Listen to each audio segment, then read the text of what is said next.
Almost there.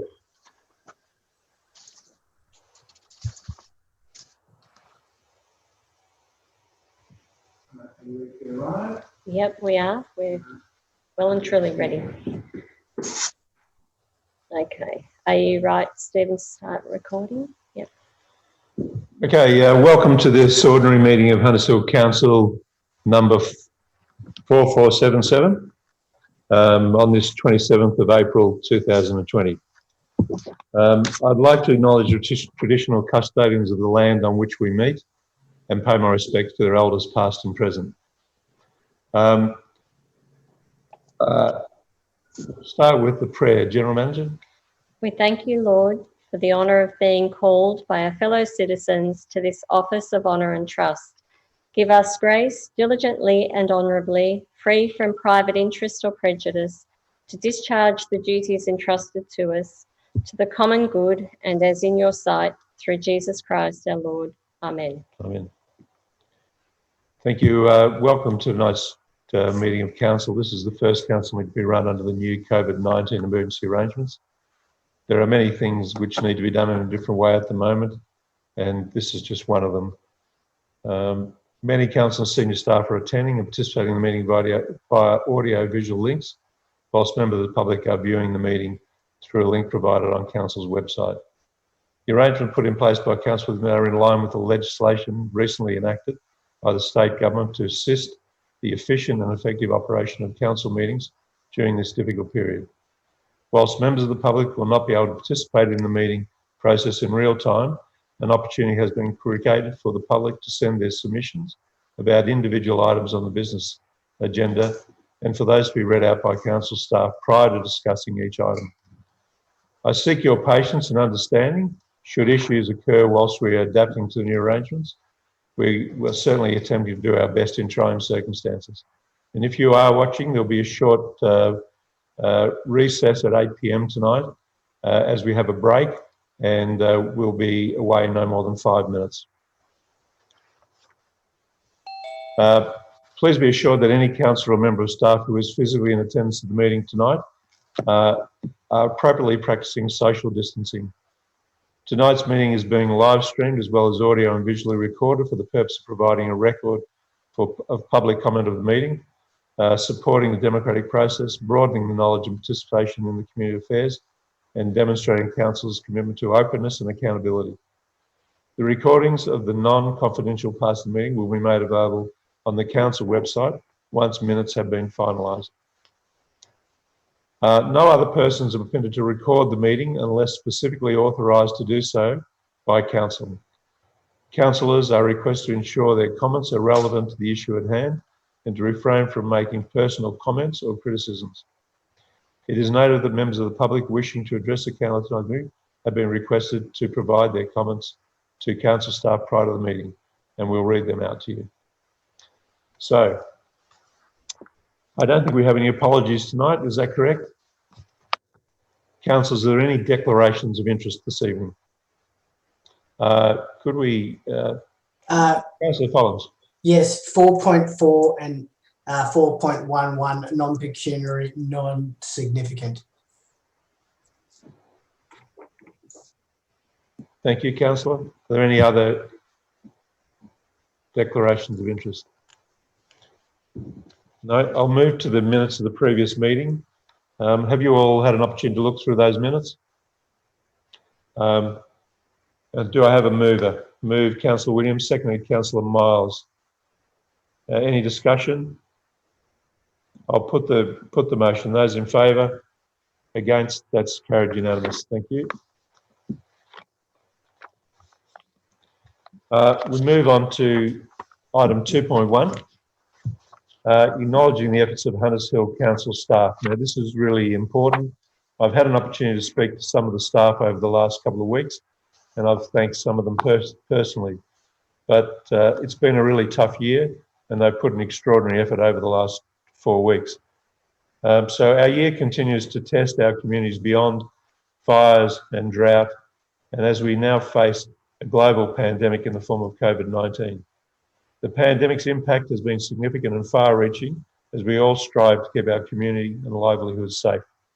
I would like to take the opportunity on behalf of Council to thank our staff at Hunters Hill Council for their commitment and dedication at this time. Through the efforts and hard work of our staff, we've been able to continue to provide services to our community, albeit in a different way and through different technologies at a time where many other organisations have seen significant disruption. I've had late night discussions with a number of the staff. I've had things delivered to me late at night by staff, and it's just been extraordinary effort. I formally move that we thank the officers for their dedication and commitment during this extremely challenging time, and advise that we look forward to working with them and supporting them into the future. We're all in this together, and hope that we will in time be able to reflect on some positive outcomes from the extreme and fluid measures that are in place. So I formally move that. Do I have a seconder? Councillor Miles, thank you. I'll put that to the recommendation to you. Everybody in favour? That's unanimous. Thank you. 2.2 is COVID-19 financial support. And I won't read all of this, but I'd like to read some of it to you. The recommendation is there on page 2, and it begins that Hunters Hill Council calls on the federal and New South Wales state governments to urgently deliver comprehensive and multifaceted financial support and stimulus packages to local government to enable them to continue to operate effectively and provide essential services in the COVID-19 pandemic. If you turn to the last page, on page 4, you'll see the measures listed below, which will be effective and simple to implement. The state and federal governments have already moved to do some pretty amazing things, and I compliment them on what they've done to date. I think the federal government moved very quickly to save Australia from a very difficult and dangerous situation, and they deserve to be complimented for that. So I'll move that mayoral minute to be accepted. Do I have a seconder? Seconded, Councillor Williams. I think Councillor Collins would like to say something. Yeah, do we get to speak to it or? You can. Yeah, You okay. can. I'll wait. Sorry. Would you like to speak to it, Councillor Collins? No, I want to speak against it, but I thought because you were speaking to it, you might move it first. But No. No. Okay. Does anyone want to speak for? Yeah. Sorry. No, that's fine. Councillor Collins, please go ahead if you wish. Yeah. Well, look, I don't support it because it doesn't really, any of this doesn't apply to this council. Asking the federal government for a bailout to urgently deliver comprehensive and multifaceted financial support and stimulus packages to local government. Now, the federal government and state government have done a lot, and it's acknowledged here at part 3. What I failing to understand is why I feel that this is a letter writing campaign for local government, and a lot of local governments areas are going to be affected. Financially, Hunters Hill has enough money to sustain itself. The revenue impact will be minimal because our revenue is largely rates-based. I think it's about 80%. That's pretty much locked in. We're not reliant on, developer contributions or rents in the same way that other councils are. And as far as stimulating the economy, I think there are more effective ways to get money into the economy than by giving it to local government. To be perfectly frank, we've got items on the agenda here relating to grants that have been given to us a couple of years ago. And I genuinely believe that if the federal government wants to get money into the economy, I don't think that giving it to local councils is the fastest way to do it. Now, if certain councils have issues with being able to pay staff, I understand in childcare, in carers as well. But from my understanding, we don't have any childcare staff employed. We don't have any carers. Through you, Mr. Mayor, to the General Manager, we don't have any carers. Is that right? General Manager? Through you, Mr. Mayor, that's correct. We don't operate directly childcare. Okay. So when we're talking about, Mr. Mayor, you've written that the expected economic downturn from COVID measures will impact 10 to 15% of our rates revenue. if our rates are fixed and it's secured against the obviously the property, I don't understand how we're going to lose 10 to 15% of our rates revenue because of this, because that's a significant problem. And if that was the case, then I think we would need a bailout. So maybe if you could just clarify that. And yeah, Mr. Mayor, to you. Well, that's an estimate of what we may have to forego, but I'll direct you back to General Manager, who provided the information to me via the Finance Department. General Manager? Through you, Mr. Mayor, I'll ask the Director of Finance and Corporate Strategy to provide some details to you, Councillor Collins. Thanks, Good evening, councillors. The 10 to 15% is referred to is the deferred income that we anticipate we won't receive in the coming financial year. So whilst we're not saying that we won't receive the income immediately, it is income that will affect our cash flow. But on top of that, we also expect that our bad and doubtful debts will also increase. So therefore, that will appear as a balance sheet item on our accounts receivable, but it will be deferred income. Okay, well, so my understanding is that we have close to $15 million of unrestricted cash. So deferring collection of rates, we don't have a cash flow problem. If anything, it's the opposite. We're not actually spending enough. So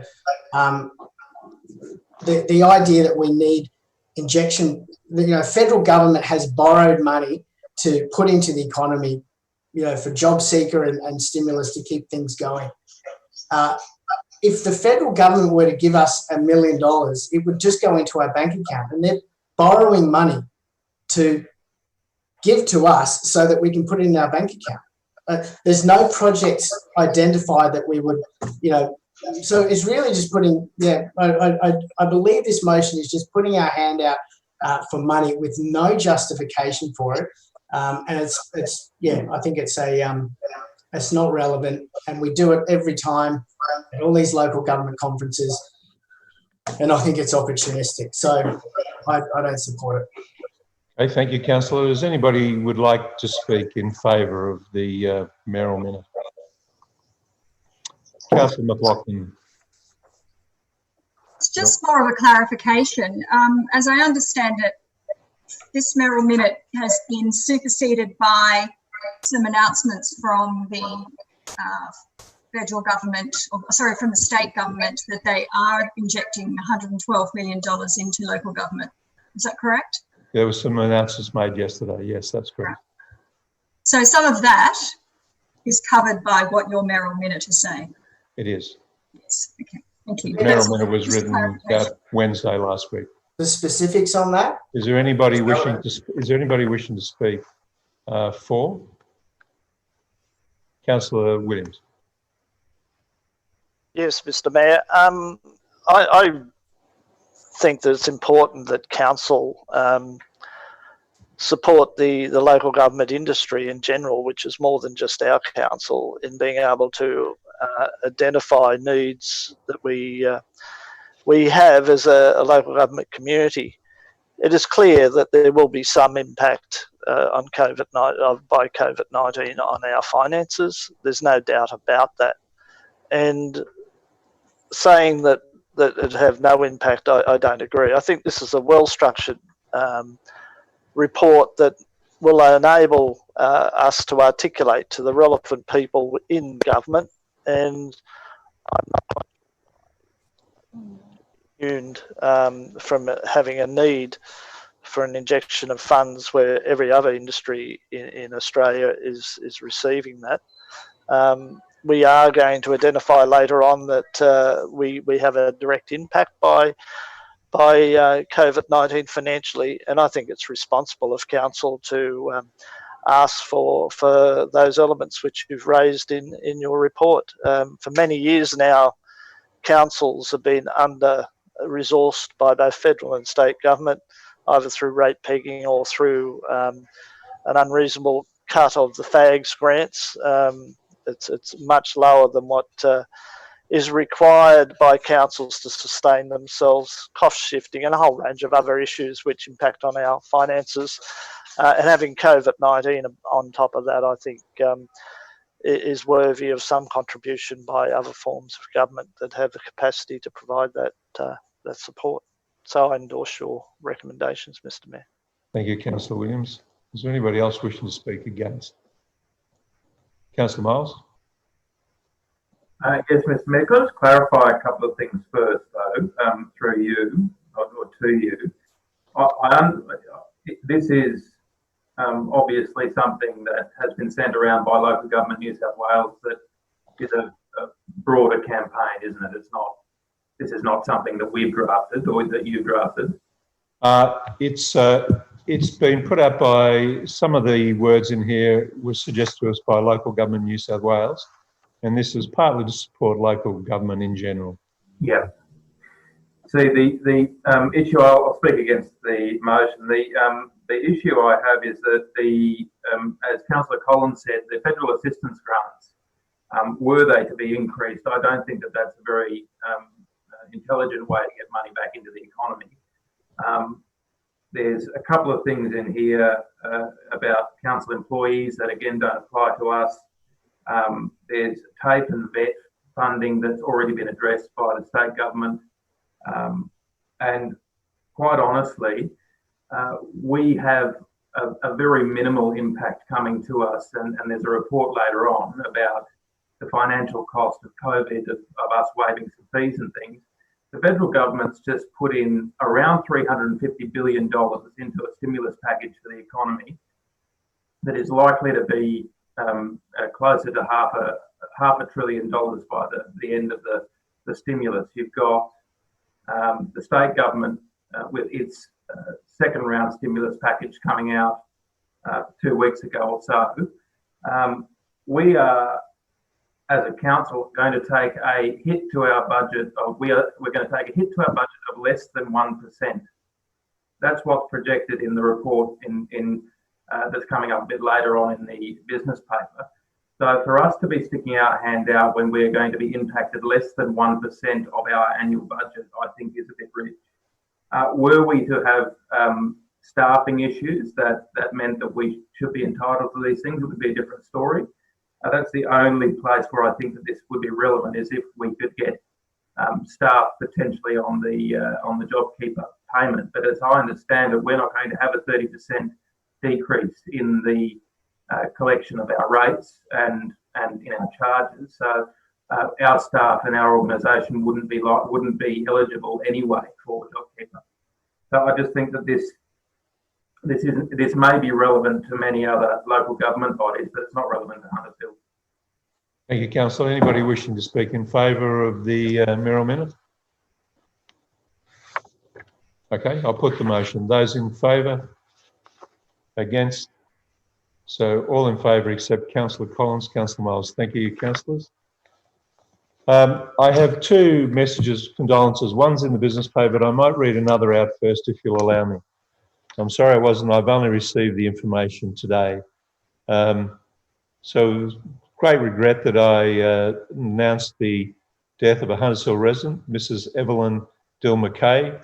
Evelyn worked at the council for about 20 years, and some of her obituaries, I have them and I can share them with you, and they relate to Commonwealth Games, Swimming World Magazine, and swimming.org.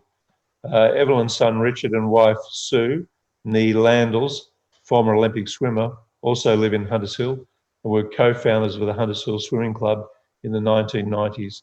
So with great regret that I announce Evelyn's passing. I have item 2.3, Merrill Minute, and I'll prepare a Merrill Minute on Evelyn Dill McKay's passing, and I'll bring that to the next meeting.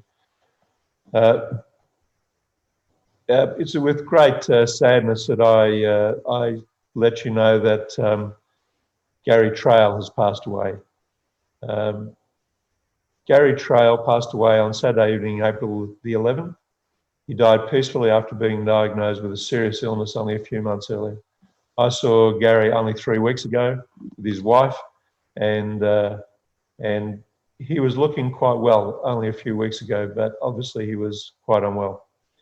A funeral mass of thanksgiving for the life of Gary was celebrated at St Joseph's College Chapel on Friday the 17th, with family members present. Unfortunately, two of Gary's sons, Julian and Paul, and their families live in London and were unable to attend the funeral due to the current travel restrictions. Since retiring from commercial life as corporate lawyer, Paul Gerard Trail, or Gary as is known to friends and family, had been active in community affairs supporting many leading local organisations.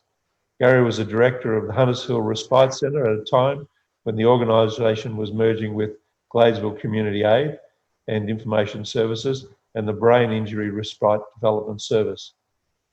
In his capacity with his professional experience as a corporate lawyer, he contributed his skills to the successful merger of those three organisations in the Hunters Hill Ride Community Services.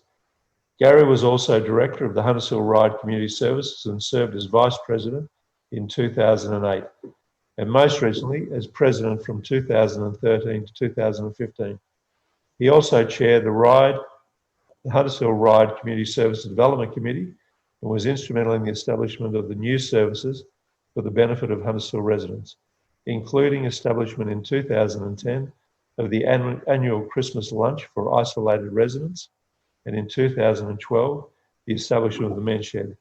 And I worked with Gary for over a year when we were setting up the men's shed, and he was an absolute gentleman, a wealth of knowledge, and provided a great impetus because of the people he was able to engage and help to raise funds for that. A project like men's sheds does not occur without a lot of hard work and researching what was required to make men's sheds viable.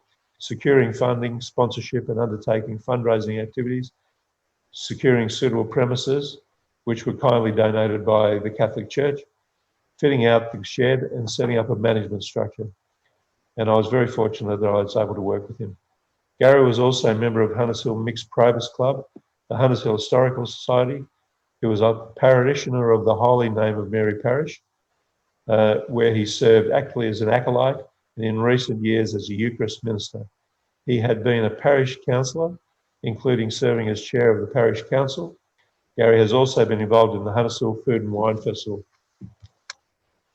Gary had a long and established career in which his activities were not limited just to the provision of professional legal services. He was a member of the executive of the Australian Committee of the Pacific Basin Economic Council, PBEC, for over 15 years, Honorary Secretary of the Law Council of Australia, and Chair of the Australian Committees of Pacific Economic Cooperation, and Chair of the Australian China Business Council.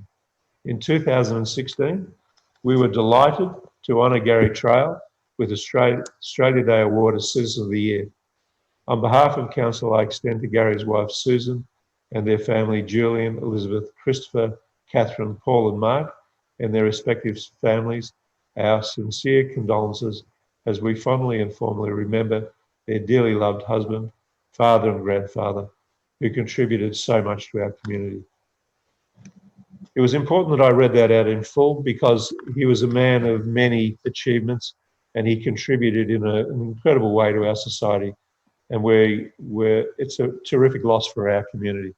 So I wish the family all the very best at this difficult time.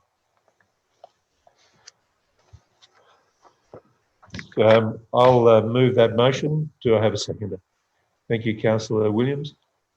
Any further discussion required? I'll put the motion. Those in favour? That's unanimous. Thank you, councillors. I move on to 4.1, Hunters Hill Council Community Response to the COVID-19 Pandemic. You'll see the recommendation is there on page 7 and trails over into page 10. The reporting officer on this is Lisa Miss Campbell. Do I have a mover for the recommendation? Moved Councillor Crassoy, seconded Councillor Williams. Councillor Crassoy. I nearly went to stand up. Thank you, Mr. Mayor. I'd really like to thank the General Manager and the senior staff at Council for being really quite nimble on what is a reasonably small budget and with something that's been happening very quickly and unfolding every day.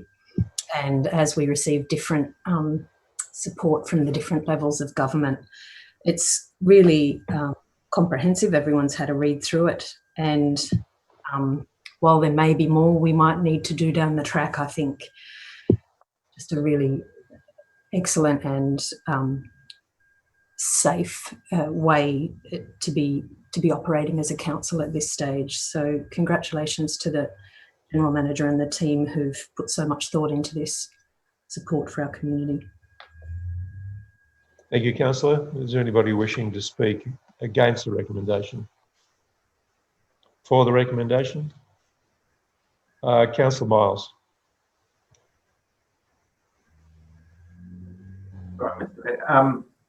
Yeah, I think we've done a really good job, and I commend the staff on the job that they've done and being as nimble as they have, particularly with the policy framework and the community support initiatives that have been brought up. I will speak to the financial assistance though, as I raised in a couple of motions ago. I think that there's probably more than we can do to assist the community in alleviating the problems associated with COVID. I'm happy to support the motions that are here, but I think particularly the business rates and the businesses in Hunters Hill are going to suffer during this period. So we've got obviously the waiving of licence fees to the tune of $30,000, the dining fees of $15,000 odd. There's the community facilities waiving of fees, which is around $50,000. That attunes to about less than 1% of our annual budget.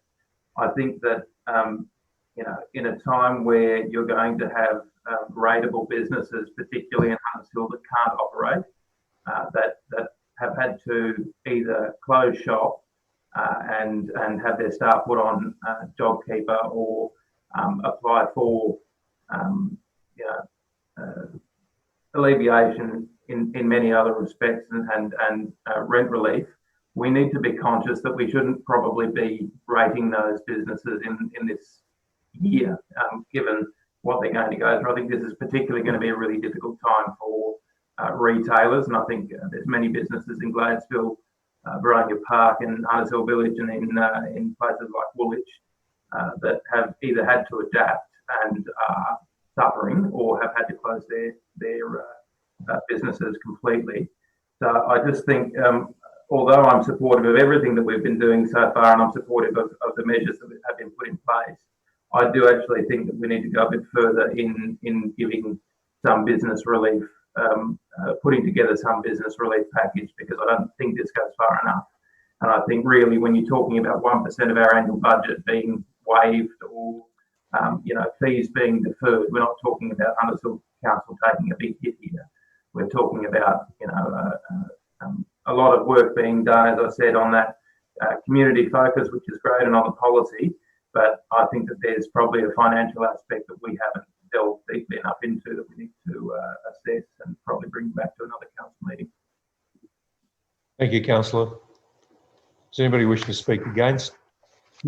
Or Councillor Williams. Then my you unmuted? No, sorry. I'd like to extend my thanks to council staff for everything they've done in terms of pulling together a complete package that covers all aspects of our community life, including business. I've sat in on several of the events and opportunities which council is being offered, and I think they're second to none. I think they're absolutely an outstanding compilation and package of a whole range of things that are important to our community. Having said that, just a couple of points. On page 11, we talk about health and wealth of our staff is our priority. I really think it should be community and staff, because community is what we're about, and what this package is all about is community, and staff deliver that. And without staff, we have no organisation. I agree, but I think the word community is more embracing, along with the term staff, rather than just staff in isolation, because we are about inclusion and we are about making making things happen for our community in a difficult time, and adjusting our staff's operations to accommodate that. So I just think the emphasis needs to be more inclusive there. And just a question in relation to St George Housing on page 13. It appears that we've paid for things that might be more appropriately paid for by St George Housing. Is that the case, that we paid for St George Housing is a commercial enterprise, I imagine? General Manager? Through you, Mr Mayor, St George Housing are engaged by state government to manage the social housing dwellings on their behalf, and we have partnered with them to support them. And the point I would make is that we're 6 to 7 weeks in to a pandemic situation, and what we're looking at doing going forward is continuing that partnership. So we'll continue to build that relationship with St George Housing. They're a not-for-profit. They're not a business per se, but they are a not-for-profit, and partnering with them to support some of the most vulnerable members of our community. Councillor, does that answer your question? Oh yes, Mr Mayor. I commend the report. I think it's excellent, and congratulations to the staff. Thank you, Councillor. The point, if I may, the point you picked up about staff and community, I think it's been in most of our correspondence to date that we've sent out to the community, and if we've missed it from time to time, I apologise, but it seems to have been in most of the correspondence that I recall. I've certainly put it into the columns that I've written over the last month. Councillor Williams. We've just got you on mute. Sorry, Councillor, one moment. Yes, I agree, Mr Mayor, that the work that has been presented and issued through to the community has been excellent and inclusive, but I just thought this is a report that's going on into the minutes that it probably needs to reflect exactly what we've been providing to the community. Would you like us to suggest a couple of word amendments to it? Well, only that in that page 11, the first dot point at the bottom of the page, health and well-being of our staff, health and well-being of our community and staff is our priority. Just reflects what we're actually doing. All right. I'll put that as an amendment. You wish to put that as an amendment? To have a second for the amendment? Councillor Sanderson, I'll put the amendment. Those in favour? Against?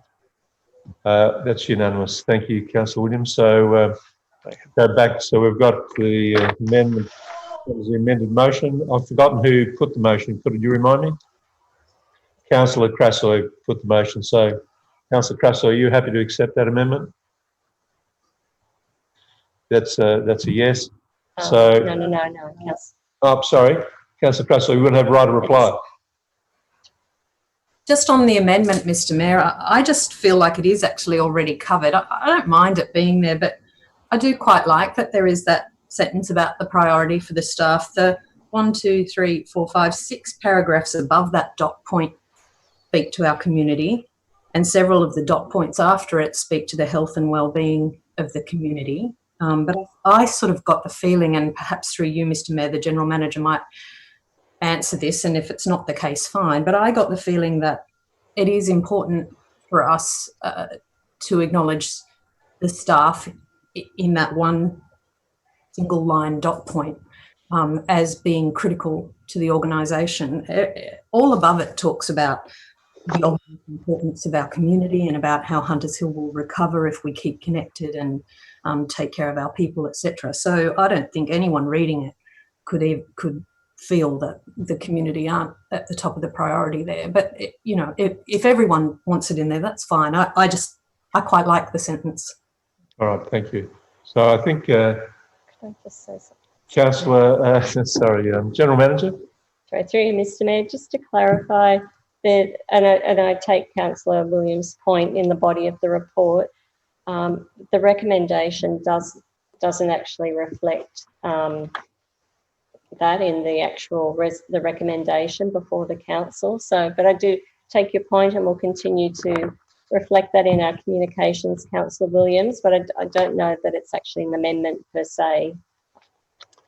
I think we've passed the amendment already. So, okay. Didn't Sorry, we? Mr. Did Mayor. we pass the amendment? Perhaps that's again me being a little bit too hasty. So if it's me being hasty, do you feel that it detracts terribly from the? That's happy to leave. All right, take responsibility. So can I put the motion? Those in favour? Against? That's unanimous. Thank you very much. 4.2, financial hardship policy. The recommendation is there on page 16. Moved Councillor Collins, seconded Councillor Williams. Councillor Collins. Version, if I may. Sorry. I'd like to move an amended version, if I may. It relates to the hardship, to the actual policy. So, first of all, through the general manager, is this the point where we can discuss particular items within the policy? Through you, Mr. Mayor, yes. If there are particular amendments or changes within the policy that you would like to see, that would be an appropriate time. Okay. In that case, there's three of them, and starting off at 3.3. Do we have a copy of the amendments, Mel? If it's very no, I don't have a copy, but it's very. Okay. It's not long and wordy. It's just okay. 3.3. It says all ratepayers with overdue amounts owing will be issued with a missed instalment notice notifying them of the current overdue amount. For those ratepayers on an arrangement to pay agreement, this reminds them of where their account is currently up to. If they've already got a payment arrangement in place, wouldn't it be better to not send the missed instalments so people don't get confused and think that they've, that their arrangement isn't in place? Is there a way you can sort of adjust that? General Manager? Yeah, through you, Mr. Mayor. I'll ask the Director of Finance and Corporate Strategy if she could talk about the mechanics around that. Yeah, okay. Essentially, the paragraph is put in there to cover off for those who haven't entered into a payment arrangement in the first place. We can amend that paragraph if needs be, but essentially what all applicants need to do is identify that they are in hardship, and then for us to be able to enable a payment arrangement to begin with them. But they're still getting a missed instalment reminder, even though they're in an active arrangement, and that concerns people when they receive it, because I deal with that myself with clients of mine. So they've gone into an arrangement, and then they get a notice from council saying they've defaulted. So can we just take out that instead of all ratepayers, ratepayers without an active pay agreement or something like that? Just work on, Okay. The other one is 3.6. 3.6. Now, following a lapsing of 14 days, and this is for those who default on their payments, and if no payment arrangement to pay has been made, the matter is then referred to council's current mercantile agent. The mercantile agent will send a letter of demand on letterhead. Now, this is, and then we go on to statement of liquidated claim. From my understanding, that the rates that are charged will stay with the property. Is that correct? Is that my understanding through you, Mr. Mayor, to the General Manager? Yeah. Again, I'll ask the Director of Finance and Corporate Strategy. Okay, sorry. So, sorry for clarification. Yes. So, the rate, the debt stays with the property owner until such time as if they then want to sell the property, and that's when the Section 603 certificates come in play. Yes. Yep. So we don't have any danger of anyone absconding from their rate. So I just want to take out the reference to mercantile agents. I don't think council should be engaging mercantile agents for late rates, because it makes no commercial sense, because we lose revenue even for for those that are insisting on not paying. We lose the revenue by giving the mercantile agent a commission, the rates will always be collected because it's attached to the property. And if they are not in an active agreement or a hardship policy that's agreed, they have to pay an interest rate on those rates, which is also secured against the property, which is more than the money that we actually, the interest in the bank account. So it makes absolutely no commercial sense from a council perspective to have a mercantile agent at all. And I just don't think it's the right, it's not very friendly either. So can we just take that part out? So, General Manager? Yeah, through you, Mr. Mayor, and I will clarify with the Director of Finance and Corporate Strategy if 3.6 solely relates to outstanding rates or rates, non-payment of rates, or whether the way that 3.6 is currently worded also relates to other debtors who have fees or charges outstanding beyond rates. Director of Finance. Yep. So this is an update of what existing policy was in place before for Hunters Hill, and in that instance, it was applying to both instances. So it was for both rates and charges, and also sundry debtors. So, Councillor Collins, would you be? Sorry, can you mute Matt here? Can you mute? Yeah. So, Councillor Collins, if we separate 3.6. Sorry, Mel, can you unmute me? Yes. Oh, yes, separate 3.6 so it makes a distinction. You're muted. I can hear you. Yeah, distinction between rate Yes. payers and other non. As long as there's no mercantile agents calling up ratepayers, then I'm happy with that amendment. If you can word that. Yeah. Director of Finance and Corporate Strategy, is there any impediment to doing that?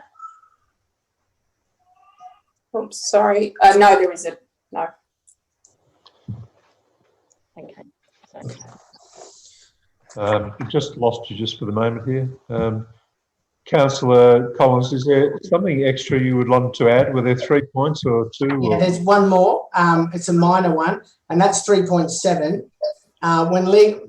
Much in the same idea. When legal action is unsuccessful and rates and charges remain outstanding for 5 or more years, the relevant property is to be sold in accordance with Section 713. I think you could, rather than say is to be sold, you could probably take that out because that basically means that it has to be sold. And I know that I suspect that there are houses that haven't had, I can think of one that haven't paid rates for 30 years if it's an abandoned house and it's not necessarily sold. So can we take that out? Again, we still get the interest. General Manager? Through you, Mr. Mayor, Councillor Collins, would you agree to a change rather than the property is to be sold, may be sold? Yes. Subject, and then it goes on to say subject to the concurrence of council. So that would come back to council to consider that. Yeah. That would be fine. All right, so if we could bring up Councillor Collins' suggestions and we'll have a look at the document and we can go from there.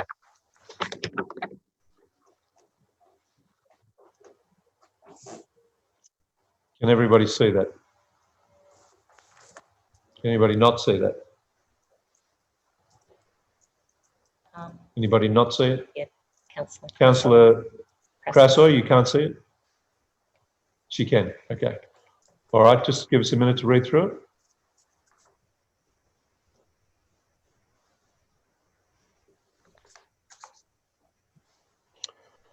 Okay, so Councillor Collins, you're moving that recommendation with those amendments. Councillor Crasso has a question. Oh, Councillor Crasso, I'm sorry I missed you. Go ahead. Thank you, Mr. Mayor. Just on the question Councillor Collins has raised on 3.3 about notice, I just wanted to clarify and perhaps with manager through you, Mr. Mayor, to the General Manager. At point 3.1, it says the General Manager is authorised to enter into an arrangement with a ratepayer to have rates and charges paid by agreement, etc., and arrangements can be made for regular instalments. So a person under financial hardship can make an arrangement to still pay in either smaller instalments or different instalments, which would mean that 3.3 is still relevant for the person even if they do have an arrangement. Am I reading that correctly? Still overdue refers, oh, sorry, the question's on of me. Yeah, so if they've made an arrangement with the general manager to pay in smaller instalments or over a longer period of time, they would still have due dates to pay those instalments. No, it would still be General overdue. Manager, please. Heavily overdue. General Manager. Through you, Mr. Mayor, if I could ask the Director of Finance and Corporate Strategy to explain the process that we go through in terms of 3.1 and then how that relates to 3.3 as it stands. Thanks, Maria. Yep. So essentially, by entering a payment arrangement, what that effectively does is it enables the ratepayer to not be accruing interest in that period. The intent of 3.3 is to still notify the ratepayer if the periodic payment plan is not then adhered to. So if someone begins to pay a periodic payment plan but then reneges on that as well, that was the original intention of the wording there. So does that answer your question, Councillor? Yes, it does. Thank you. And that's how I read it as well, which I'm not sure, Councillor Collins, with that in mind, whether that change would complicate that you're suggesting. He's muted. So do you have a question? Yeah, no, I've been asked a question and I'll answer it. If you are in an instalment to pay, if you have a payment arrangement to pay an overdue amount, it is still overdue. So if you don't pay your quarterly rates or annual rates on time, it's still overdue, even though you have an agreement to pay it over a certain period of time. That's why at 3.3 it says all ratepayers with overdue amounts owing will be issued with a missed instalment notice, which means that people that are already on an arrangement will get that notice.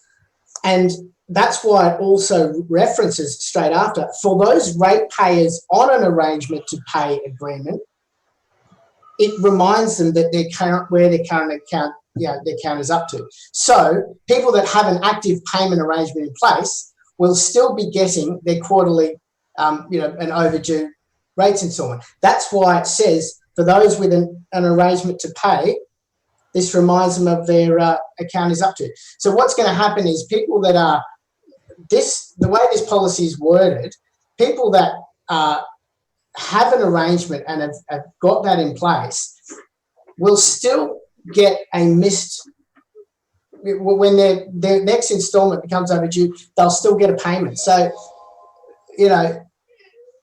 it stops them from getting a notice when they've already got an active arrangement in place. So I don't know why, I have no idea why you're trying to nitpick on this, but I deal with this with the tax office for clients of mine. Councillor Collins, it was just a question. Well, I'll answer the question. Are you happy with the answer? If I can answer the question, Mr. Mayor. Well, you're making accusations that councillors nitpicking. You shouldn't do that. So, Councillor Crassoy, does that answer your question?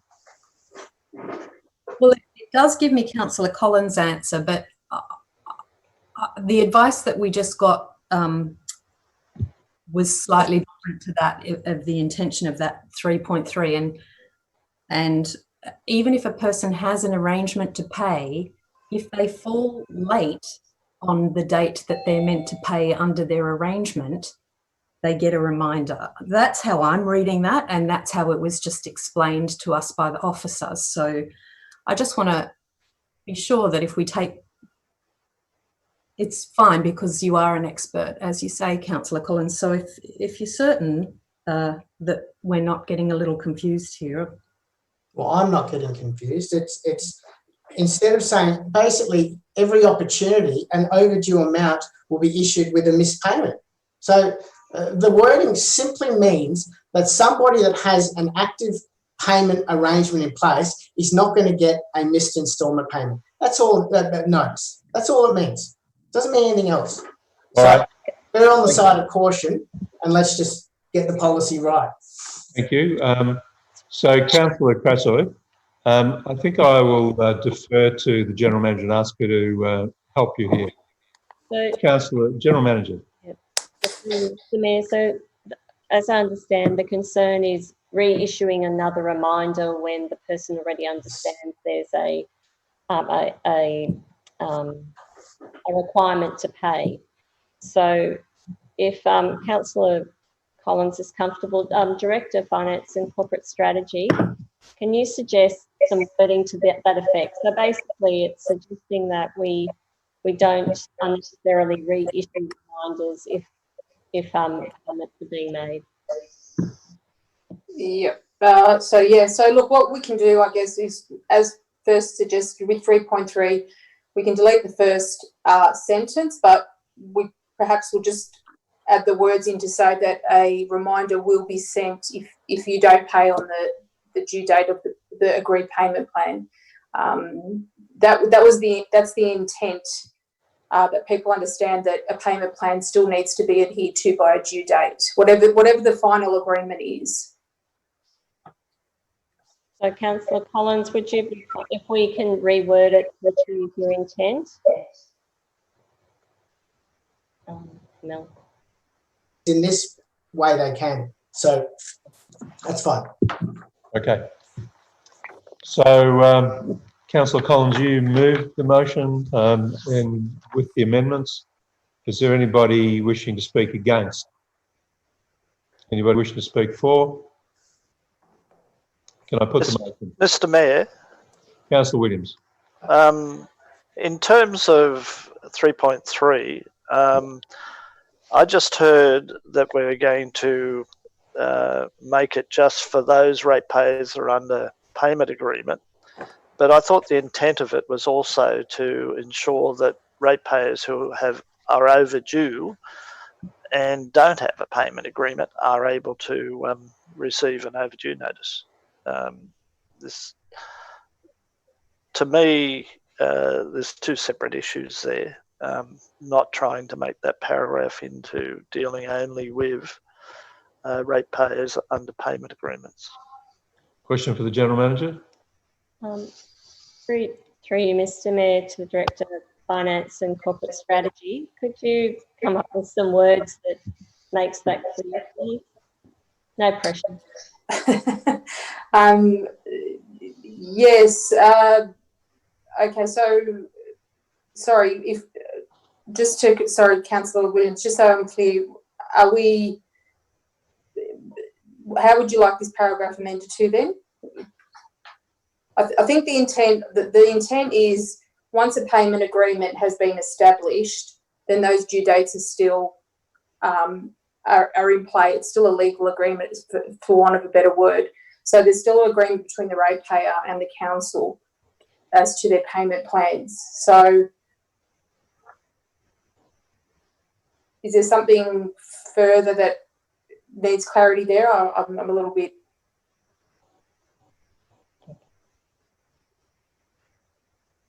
Councillor Williams.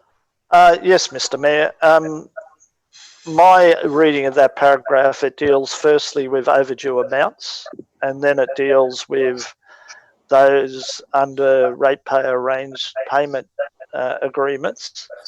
Are we saying that in 3.1 we're not going to include the overall people that don't have plans that are overdue? I think we still should have the capacity to notify those that are overdue that they've missed an instalment. I agree with those that are on a payment agreement. They probably don't need to receive quite that. So by removing the first sentence, aren't we losing the intent of what we were originally trying to achieve? You might need to separate those two, having the first sentence and then having a special comment in relation to those on payment agreement. Sorry, now I understand what you mean. What we can probably do is have an opening 3.1 where we just talk about the initial overdue pay amount of a rate, and then go into 3.1, which talks about entering into a payment arrangement. So we could we could have an introductory paragraph up the top that moves that up and then talks about entering into a payment agreement. General Manager. Should we try to get those words together now? Yeah. But could you help us with some words for that introductory paragraph sitting under debts and charges and recovery, debt recovery? What would we say? Mr. Mayor, may I make a suggestion as the mover of the just leave it with the director just for the moment. What do you think that paragraph would read like? Look, to keep it simple, I would just move that first sentence in 3.3. All ratepayers with overdue amounts owing will be issued with a missed instalment notifying them of the current, and put that up to 3.1. Probably add another sentence in to talk about if there are options to enter into payment arrangements, and then go into the current 3.1. Councillor Collins. Perhaps rather than doing this wording on the fly, I think everybody appreciates the intent of the motion. Rather than let's writing it here, I think everyone agrees that if you have an active payment arrangement, you don't get reminders, because that's a lot of stress for people. But as for the wording, maybe you could just take that back and hammer it out. You know, it's too many people working on this. Everyone's happy with that. So. Thanks, Councillor Collins. How should we progress? Councillor Williams. Councillor Williams. Mr. Mayor, my understanding is that we need to be able to move quickly to provide an opportunity for people who are suffering hardship, in addition to residents, to commercial premises or businesses as well. So I would think this needs to be dealt with tonight, and I think we're probably just splitting hairs here. I think basically the policy is correct, and if there wants to be later on some modification of it at the next meeting, fair enough. But I think the intent of it is to actually get into place a policy that's more relevant to contemporary times and the difficulties that we're facing, and be more inclusive to include those that weren't available to get financial hardship arrangements under the previous policy. So I think there is a need for us to adopt this tonight, and if there is some further tinkering or adjustments, then they could be done and brought back as amendments at the next meeting. I have a question of the General Manager through you, Mr. Mayor. Councillor Collins. If we, as part of the recommendation, outline our intent for the motion, are you empowered to complete the policy and enact it, you know, by making those changes if they're minor? Through you, Mr. Mayor, while you've been talking, I've drafted something. So if I could please read it and let me know if this encapsulates the intent. So 3.3, once a payment agreement has been made, reminders will not be sent unless a payment is missed. Those that are not on a payment plan and miss a rates payment will be sent a reminder. Councillor Collins. Oh, Sorry, just one moment. Just can't hear at the moment. Try again, Councillor Collins. Yes, that I just said it's brilliant and it captures it exactly. All right. I'm happy with that. So, councillors, does that make sense to you, what was read out? Does that clarify the issue, Councillor Williams? Councillor Williams is okay with that? We'll type those words up. Councillor Collins. I still wish to speak, and if that's the current motion, if I have a seconder, great. You do have a seconder, was Councillor Williams. Fantastic. Okay.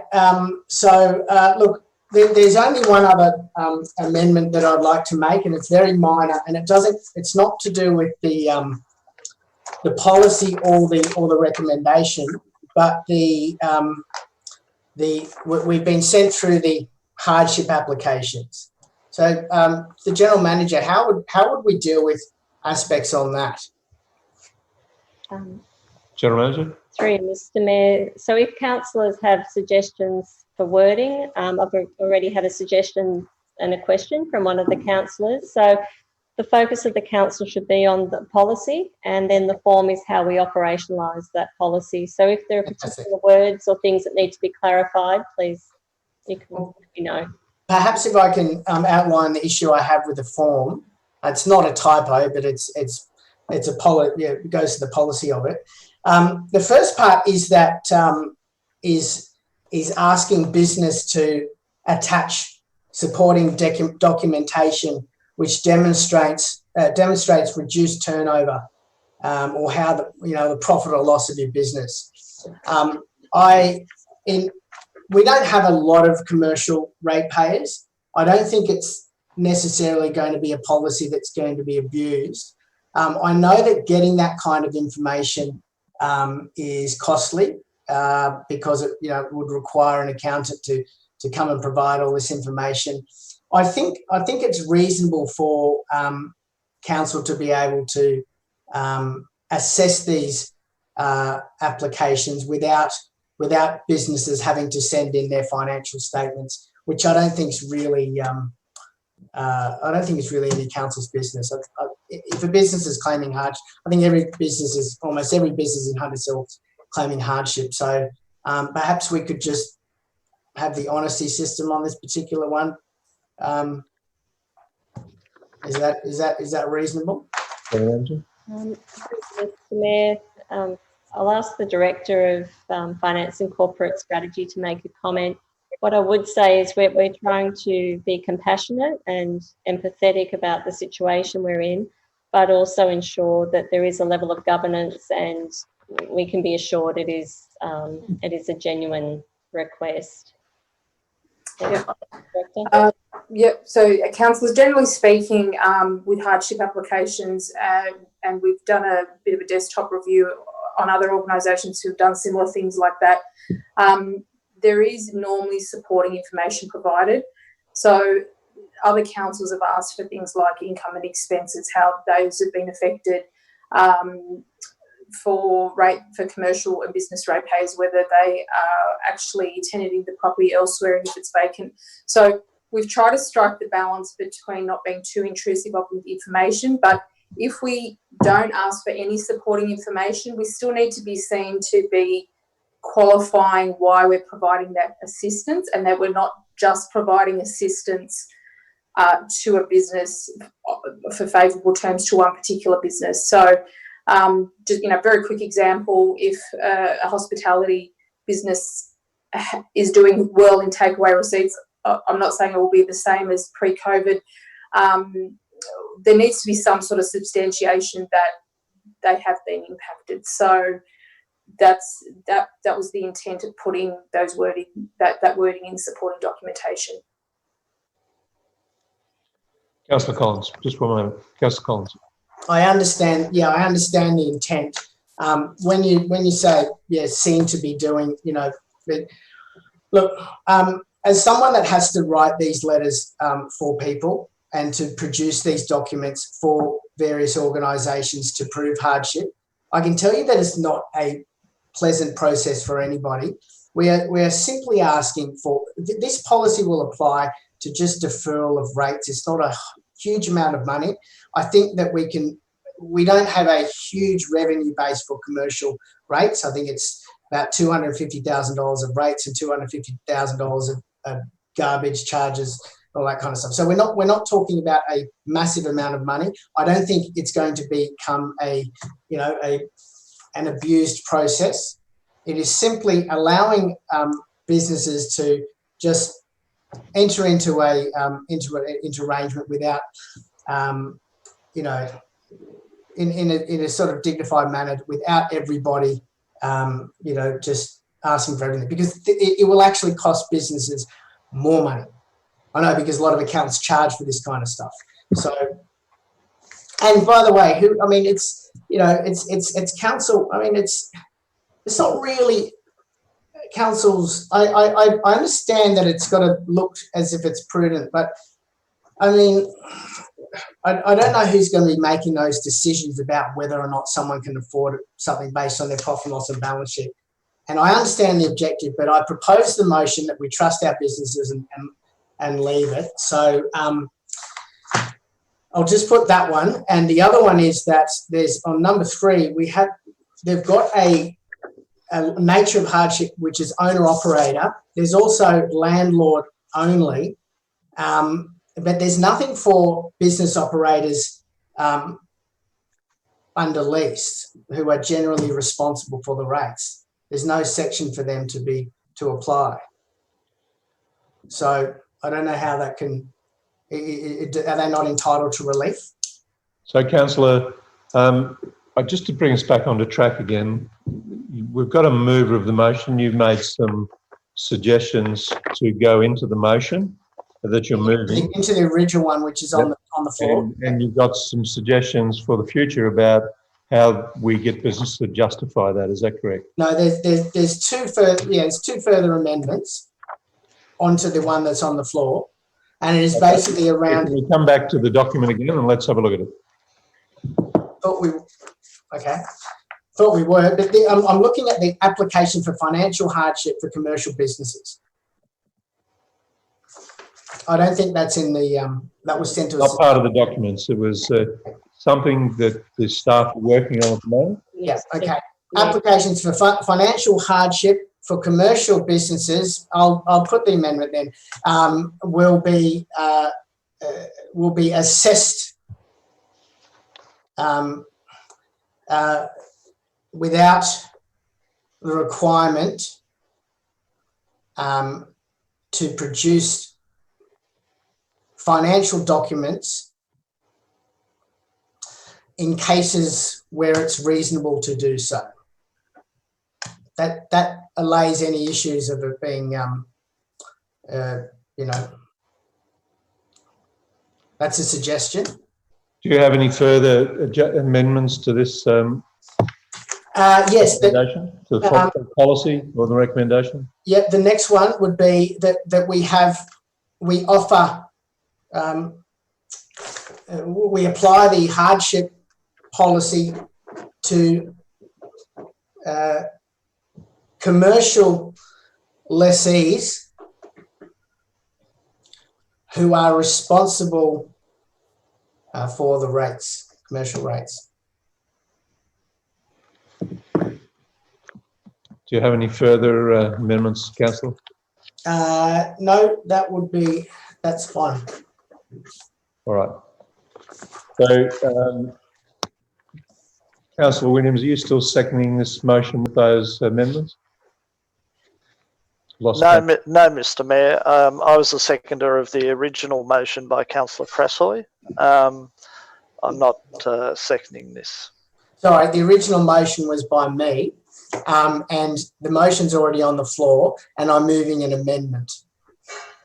So well, I think I withdraw my because I don't want those changes. I withdraw my second. Do I have a seconder? Councillor Miles. Councillor Miles. Mr. Mayor, if I may, on the process. Just hold on a minute. I can't see Councillor Miles on the screen. No. Something's No, he's there on the big screen. Something's going wrong here. Thanks. If I can see you now in the distance, Councillor. So, Mr. Mayor, the motion's already in play. This is an amendment. So, Councillor Williams can vote against the amendment, but the motion is actually already on the floor. So, I'm not sure how you just withdraw it. Is that?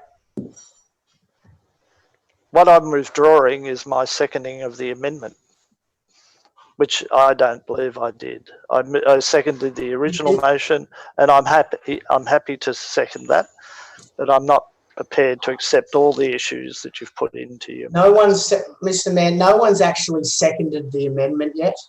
I moved an amended version, which was seconded by Councillor Williams, and I've now added 2 more, which is an amendment to the motion that's on the floor. So what we're discussing now is 4 and 5.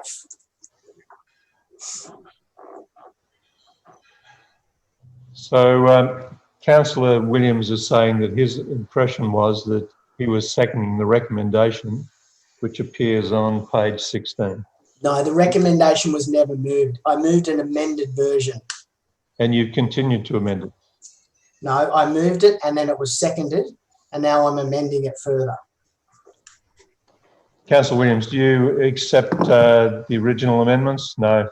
No, That wasn't I'm my happy with the understanding. original motion. Yep. It wasn't my understanding either. So let's have you've now got on the table a recommendation with a number of amendments. Is there a seconder for that recommendation with all those amendments? Councillor Miles. Thank you. Councillor Collins, do you wish to speak further to this? Yeah, I will. Look, there is nothing controversial here. It is simply about the practice of how we go about this policy. And I personally deal in this space, probably more than anybody here, because I'm currently helping people to justify certain things as an accountant. And I realise that it's a very difficult thing to do, to have to go and get profits and loss and balance sheets and having it assessed by so many different people for so many different things. We're not talking about a huge amount of money.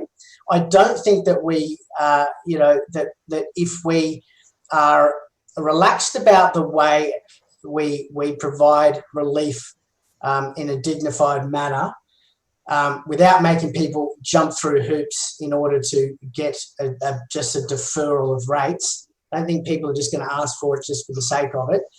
I think it's just a nicer way to go about it. Again, this is not actually waiving anything. This is simply about doing, making it, making the whole process just a little bit less stressful, which is already stressful.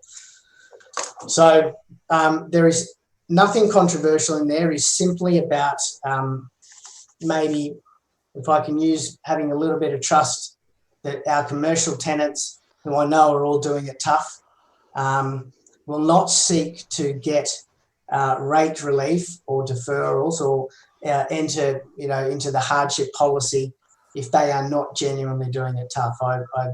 I believe that we can step out on a limb there, because we're not talking about a huge amount.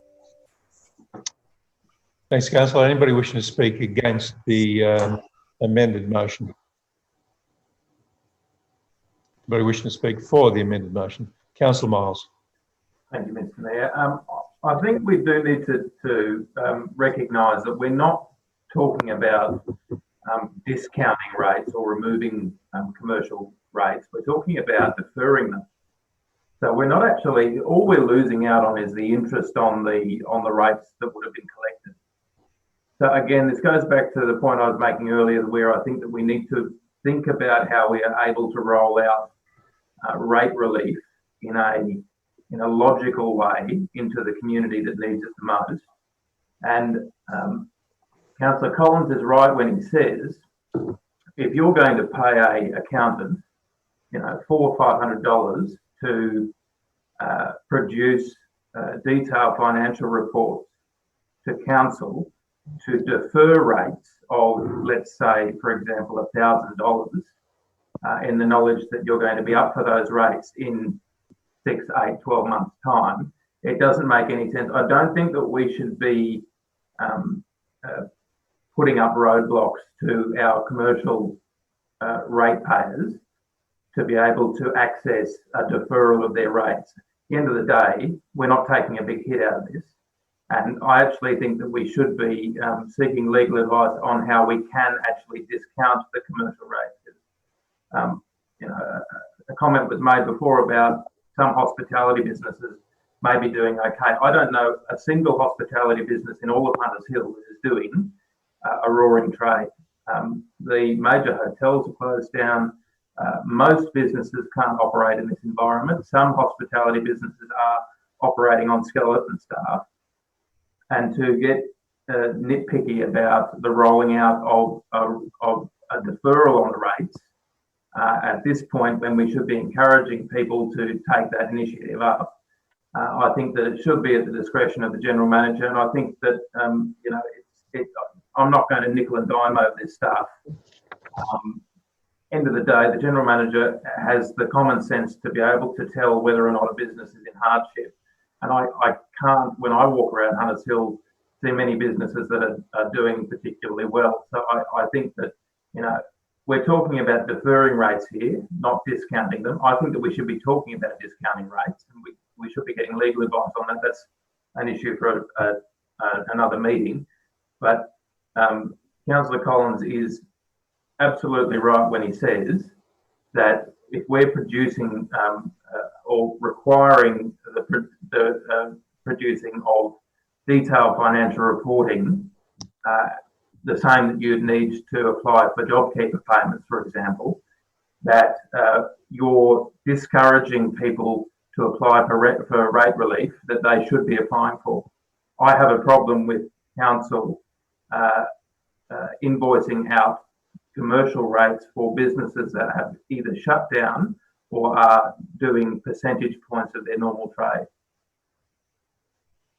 Thank you, Councillor. If I may, could I have a look at the motion again, please, the amendments, just to clarify?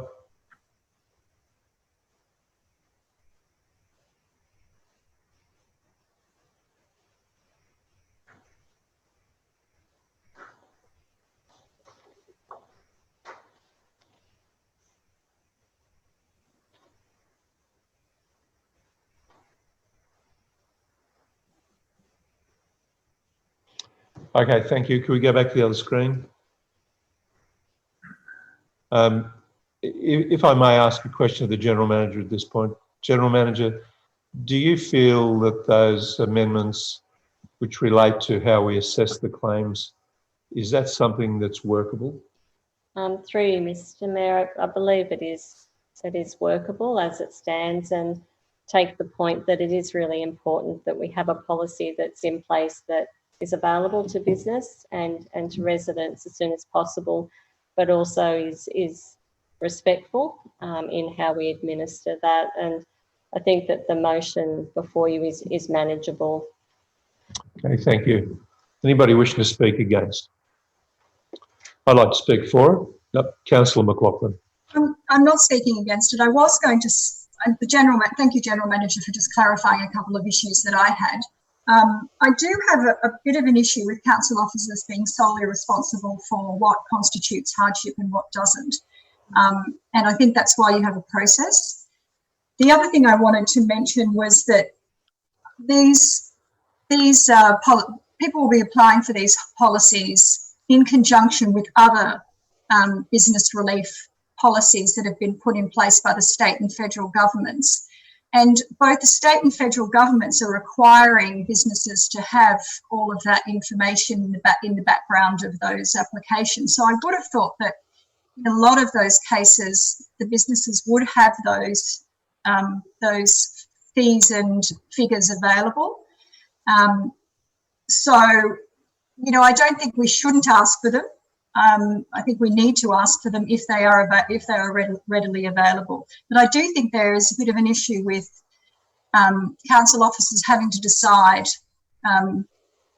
individual hardship policies just based on trust.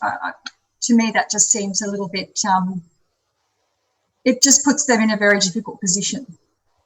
I absolutely agree with point 5 of Councillor Collins's amendment, though. I think that just adds a missing ratepayer that we really need to include. So I fully support point 5. But if the General Manager feels that point 4 is workable, then I'm happy to support that. Thank you. Anybody wish to speak against? 4. I'll support the motion in the way it is, and I think it's a good amendment, and I'm sure a lot of people will benefit from it. So, if I can, Councillor Collins, you'd like to wrap up? Yeah, just briefly. I think this is gladly in the bag. With the JobKeeper and the stimulus that people are applying for is applied automatically. The JobKeeper just requires from the ATO a simple declaration that there's been a turnover reduction of 30% if you're a business under $1 billion. So a lot of businesses at the moment don't actually have books completely up to date because they're just rummaging around just trying to stay afloat. So once you start having to produce information, you have to bring things all the way up to date. That's how it works currently in the real world at the moment. So I think this allows us to make a bit of a judgment on that, and I think we can trust businesses in Hunters Hill. I think there's not that many ratepayers, I don't think so. We can just keep an eye on it, and if it becomes a problem, perhaps General Manager can come back to us. Right, thank you. I'll put the amended motion. Those in favour? Against? That's unanimous. Thank you, councillors. Thank you, Councillor Collins. The next one is 4.4. Baronia Park Plan of Management now. No, 4.3. Have I missed one? Have I? I'm sorry. Too quick, was it? 4.3. Sorry, the place-based, Hunters Hill place-based strategy. The recommendations there on page 22. To have a mover, Councillor Crassoy. To have a seconder, Councillor Sanderson. Councillor Crassoy. Thank you, Mr. Mayor. I'm very excited that this is on the table. It's a strategy we've all been waiting for a little while now. It means that we can approach... Sorry, my apologies. If I could interrupt you, Councillor Crassoy, we do have a speaker for this, and if you don't mind, I'll back it up a little and we'll read out the presentation from that person who would have been a speaker if that person could have been. Thanks. Just one moment.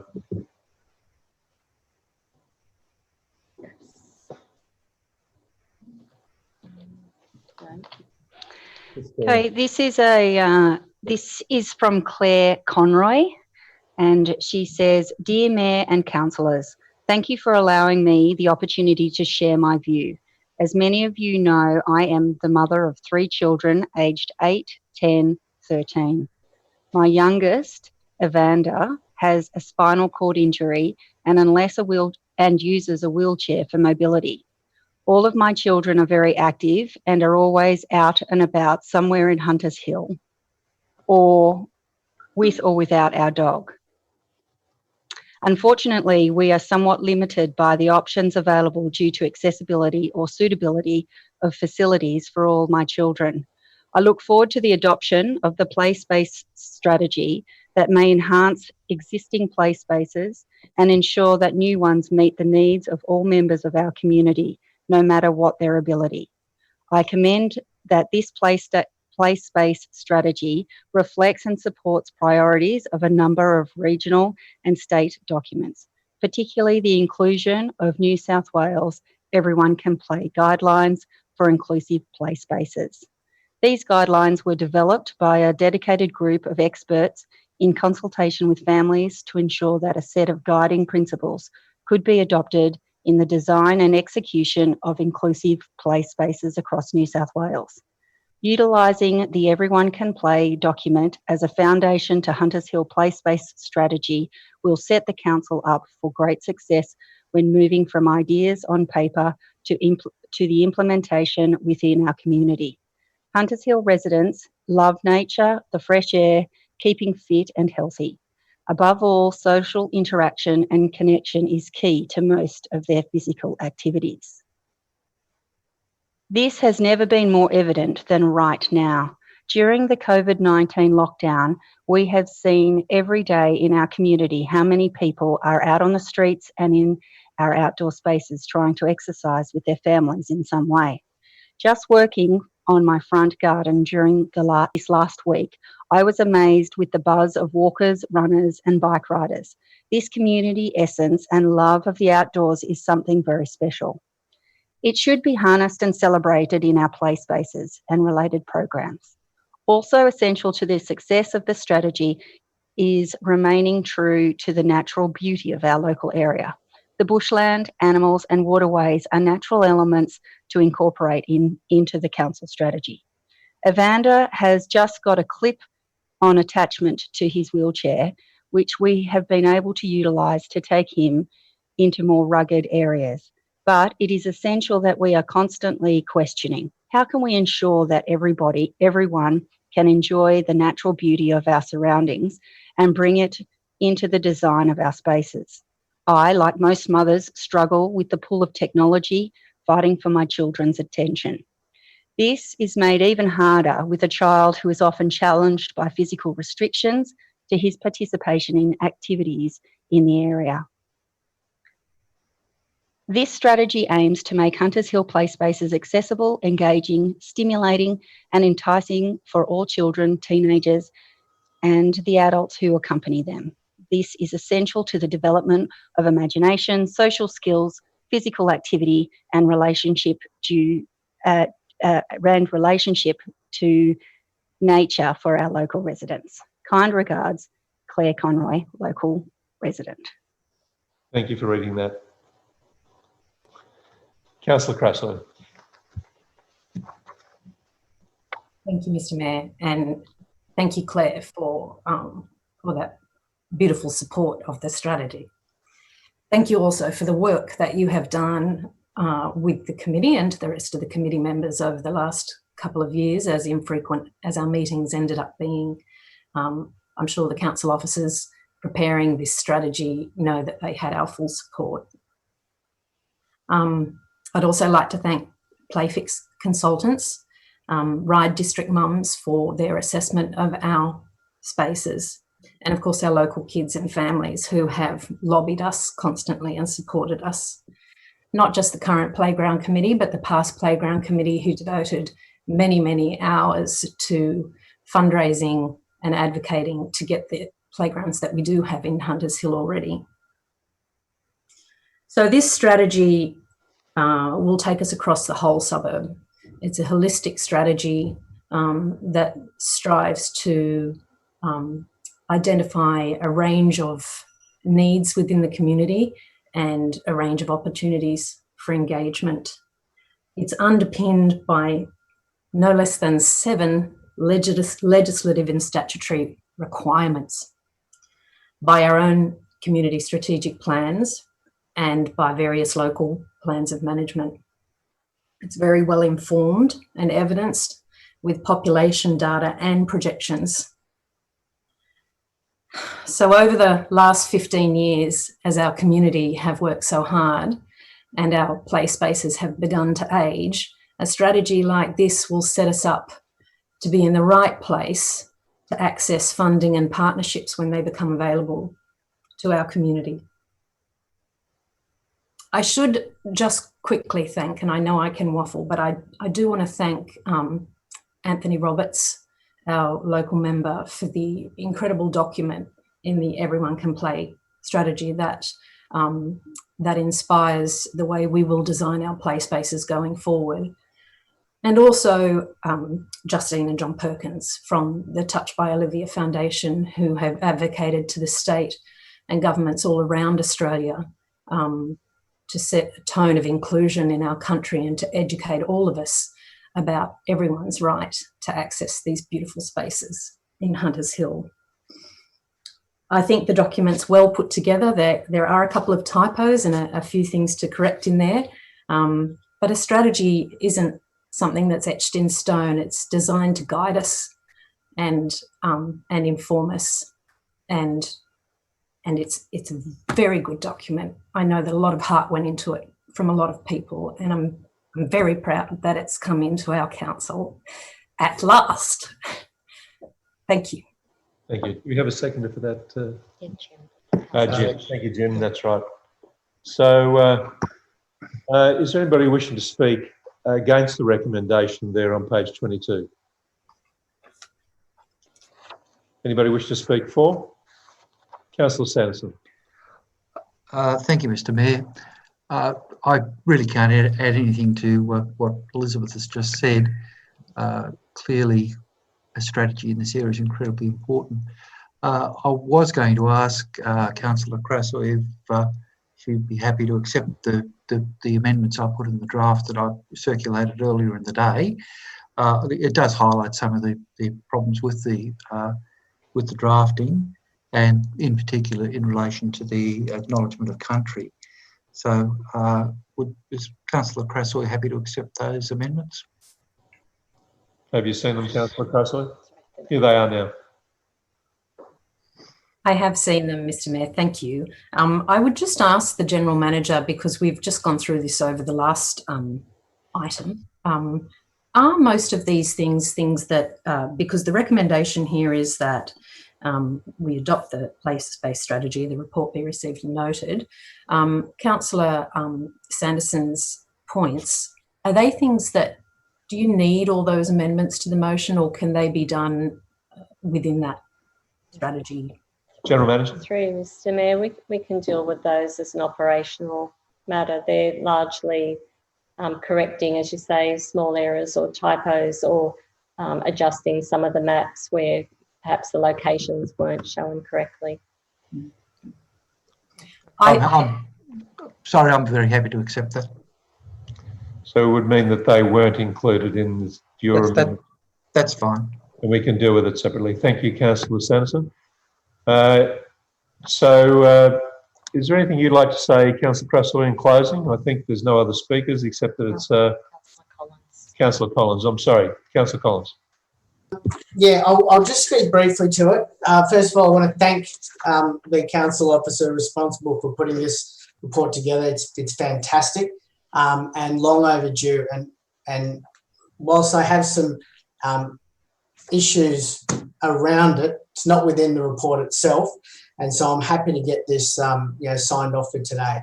The issues I have, the first issue, which I will address next week, in the fortnight when we have the budget meeting, is that I don't believe we put anywhere near enough money towards play spaces. And I think they've been, whilst I can see there's more than there was a few years ago, I think the maintenance budget of is it $10,000 a year is manifestly inadequate. And we've got, if you look at the priority index on page 64, when we've got, I mean, if there are issues in these play spaces, I believe they should be fixed, even if it's a minor safety issue. I think if you look at priority, and just so I can read this right, priority 3, minor repairs, improvement with safety issues attached. The time to issue, time to action is 12 months. I'm not going to fiddle with it tonight because I realise that there are we need to get it signed off. But we need to think more about putting more maintenance money towards these play spaces. In terms of having a 4-year plan to upgrade these spaces, I don't really understand what the reasoning is deferring it. If we have the money to do it now, we need to do a lot of capital projects.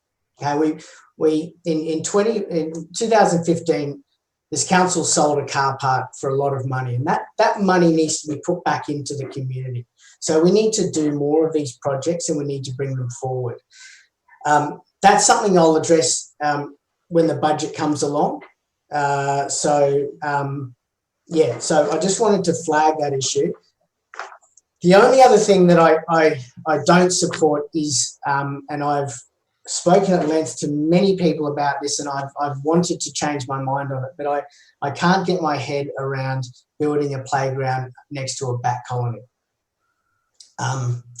Now, I don't know if does this motion supersede the motion of council we have that says the first inclusive play space should be built at Boronia Park North? Does this supersede that?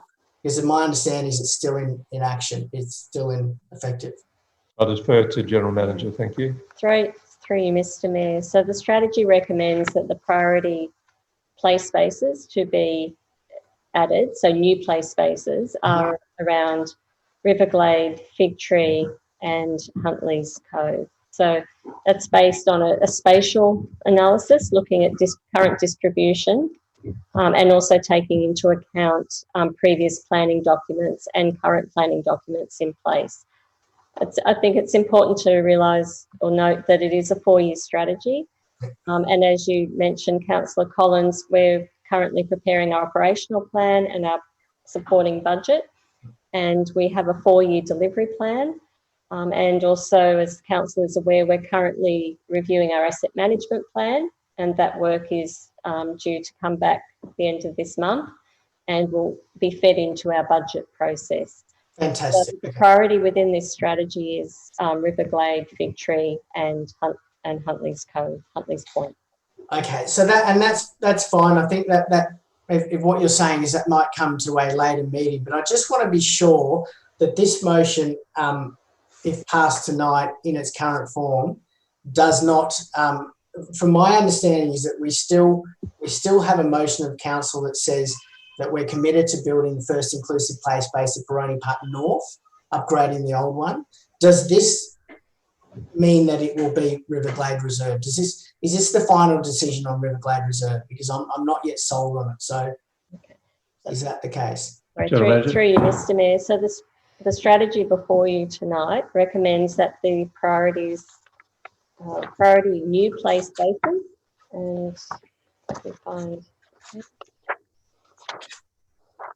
recommends that those are the 3 that would receive priority.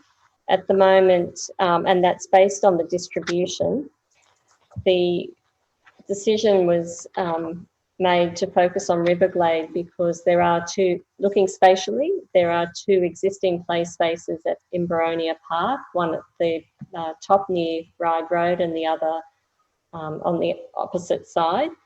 And that as funds become available, we can look to upgrade those play spaces to reflect the everyone can play principles.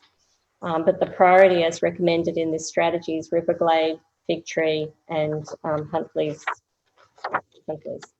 I do know, I do understand that, but just if I can just nail the specific question I have, the motion of council that was committing to building the first inclusive play space at Baroni Park North, is that superseded by this? Does that mean that it's now decided to be Riverglade? Because, is that? Yep. So, okay. Sorry, through you, Mr. Mayor, Councillor Collins, that's the intent, is to build the All Abilities play space at Riverglade. So nothing would have to come back to this council on that. You could just go ahead and build it. This is the final decision on building it there, is it? From a strategy perspective, that's what's recommended, that's where the play space be delivered. We will still need to come back as we work through detailed designs and timeframes and as the project is refined. But at the moment, it's seeking the adoption of the strategy with Riverglade as the priority placement on page 41 of the strategy. It sets that out. I would like to. I don't think that we have. I don't think we have enough information in front of us now, and we haven't had adequate discussion on addressing building a playground right next to an active bat colony. I would like to pull, and I know this is going to frustrate some people, but I would like to pull that aspect of it out, or at least have that particular, adopt the policy, but not overwrite the original commitment to Boronia Park North, because I just can't get my head around building a children's playground next to a bat colony. There are just so many reasons, and that's a discussion that needs to be had. I believe it needs to be had. So how would I propose an amendment of that sort, just to defer that one little part? Not saying we shouldn't build, not saying we shouldn't build a playground at Riverglade, but just not shifting the entire project from Baroni Park North, where it was all agreed to, and then just shifting it to Riverglade. Just halting that process, or putting another part in it, so that we can discuss that one issue separately, because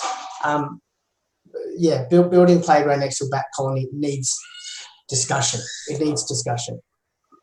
And I So feel... are you proposing, Councillor Collins, an amendment to change that part of the document? Is that what you're saying? Yeah, the simplest way, just to pull out that one part to say that we are now building this playground in Riverglade Reserve. And I don't mind if it comes back in 2 weeks where we have a sort of a report on the bats and how that would be dealt with in a sort of children's policy, then I would be willing to discuss then. Commissioner, whether the mover is happy to accept the... Okay. All right.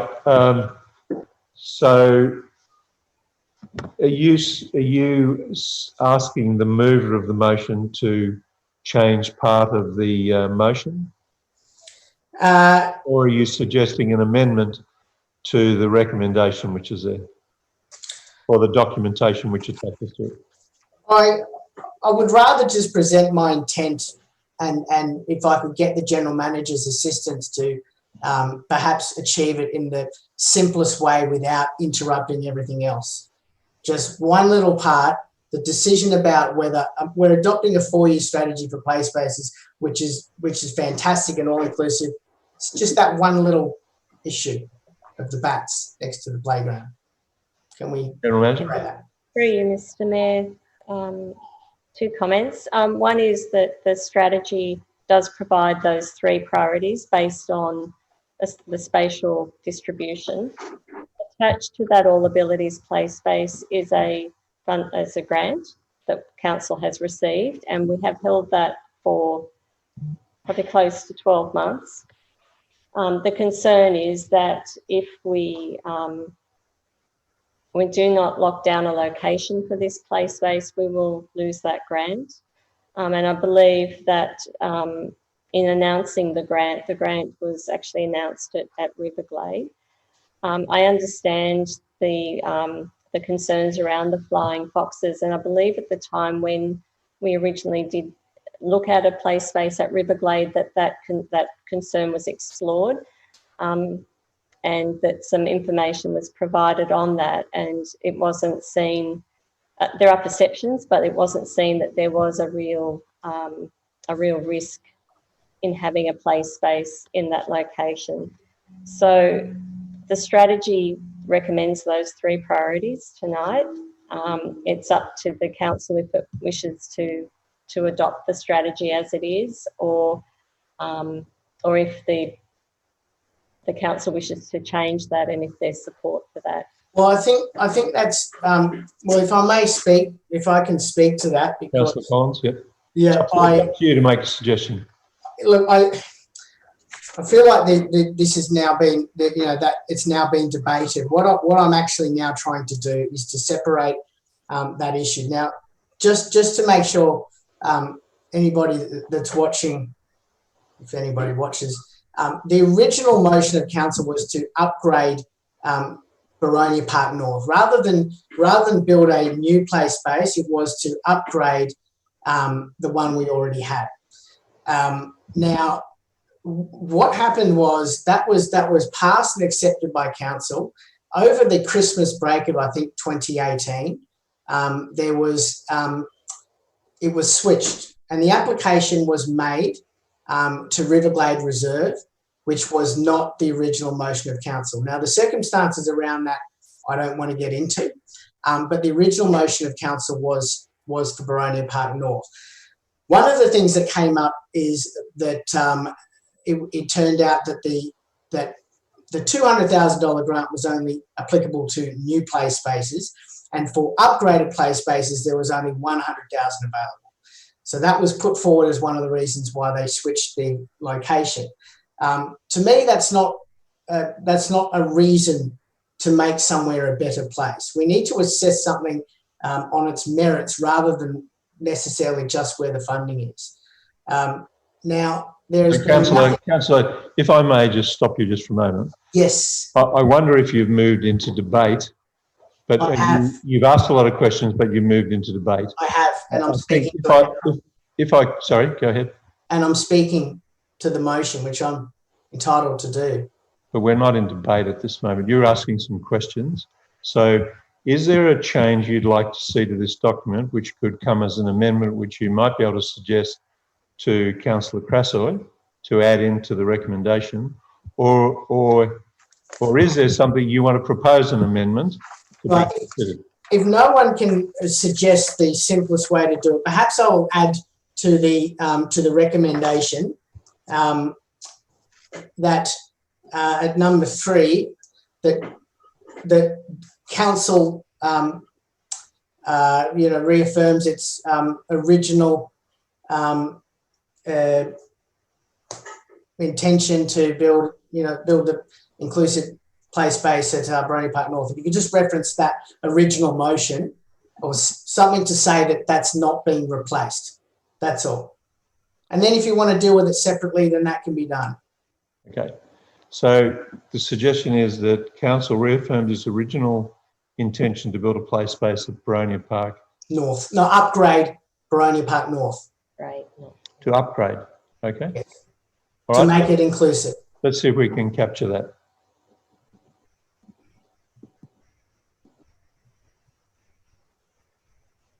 So rather than build, to upgrade to make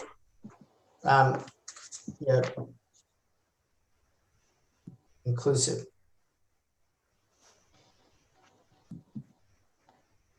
Okay. So are you moving that as an amendment, or are you asking Councillor Crassoy whether she'd like to incorporate in the recommendation? Yeah, that would be the way to do it, I think.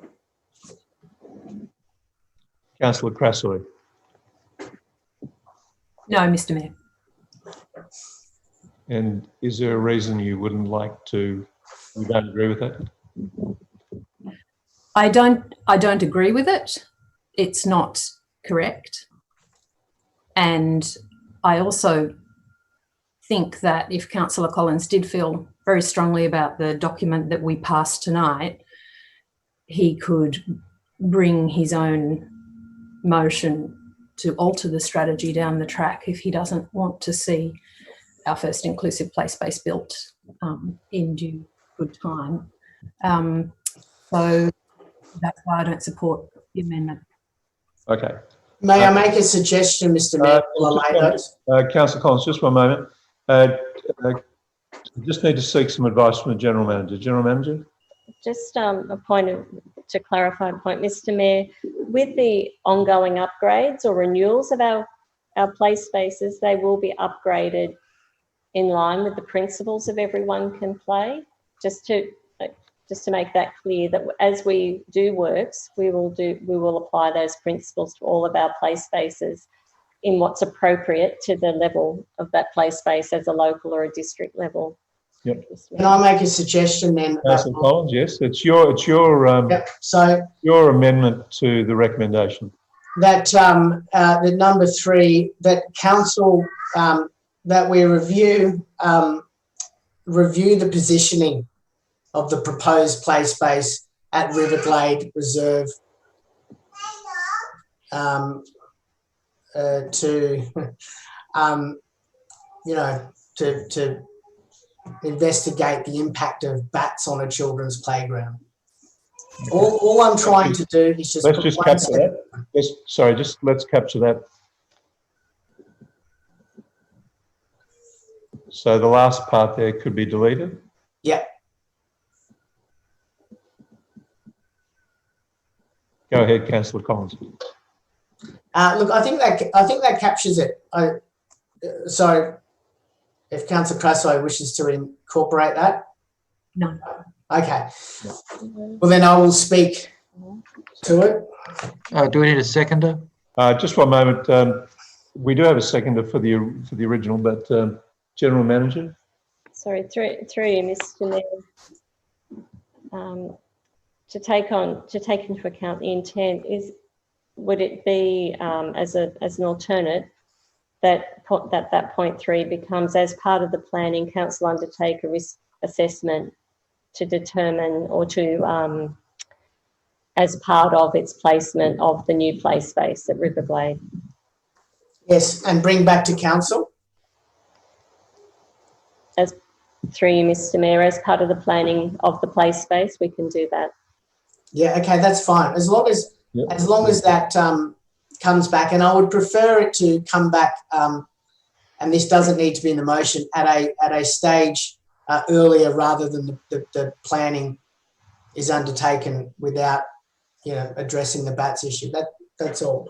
Okay, so That does it. Collins, could we just be clear on what the words are? Does that look correct to you at the moment? Well, it hasn't finished. I think what the General Manager was suggesting, that a risk assessment Be brought back to council? be brought back to council to determine the suitability of the play space next to the bat colony, or something along those lines. Risk assessment. Okay. On the, sorry. And so delete the last piece? Yeah, I think so. If we could delete the last sentence, please. Part of the Is that a suggestion? yes, but if I just one moment, we the person doing the typing's not in our room, Councillor Collins. no, that's okay. That's fine as it is. I was just going to suggest one minor thing to the General Manager. I would like that assessment done sort of at a very preliminary stage of this project, rather than right at the end of the track. So is there something, rather than say as part of the planning, or maybe just council undertake a risk assessment on the most appropriate brought back before final approval or something like that? As through you, Mr. Mayor, as part of the planning process, we need to do a risk assessment anyway, and as part of that, we can look at the flying fox colony as a factor within that. We're just getting the words typed up for you, Councillor Collins. Does that have to come back to this council before proceeding? We can bring that back to the council as part of the planning process. Okay. At an early stage. Sorry, Councillor, can we change the word bat to flying fox? I think that's what they're officially called, isn't it? They've got a particular name. Councillor Collins, Councillor McLaughlin, have you got a question? Oh, just a point of order. At the moment, we've just got it next to a flying fox colony. We've lost the reference to Riverglade Reserve. Yep.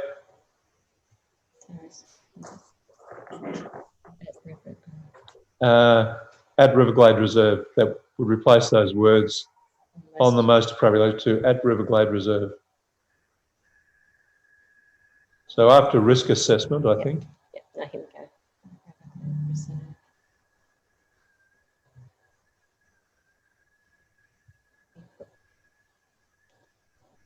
go. Okay, Councillor Collins, could you just read that out for us? As part of the planning, council undertake a risk assessment on the most appropriate location at Riverglade Reserve that can be brought back to council to determine the suitability of the play space next to a flying fox colony. Look, that's fine with me, as long as I just have an undertaking from the General Manager that this will be that will be brought back as in a very early stage of the project. Well, you have an undertaking from the council if it gets through. So, Councillor... excuse me, Mr Mayor, a question of the General Manager, through you, Mr Mayor. The General Manager, your reading of that motion, does that suggest that the risk assessment would be brought back to council at an early stage of the project, at the initial stage?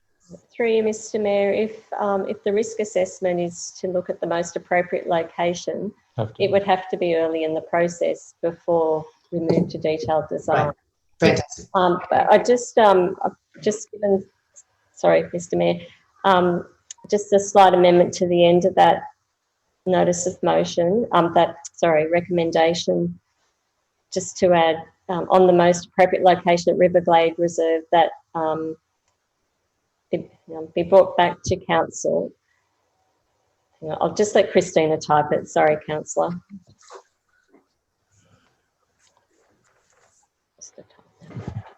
Sorry, Lisa, could you repeat that? Can you read my handwriting? I think the words are on their way to you. I got it. Thank you. Okay, good. Just one moment. If I just take a moment, councillors.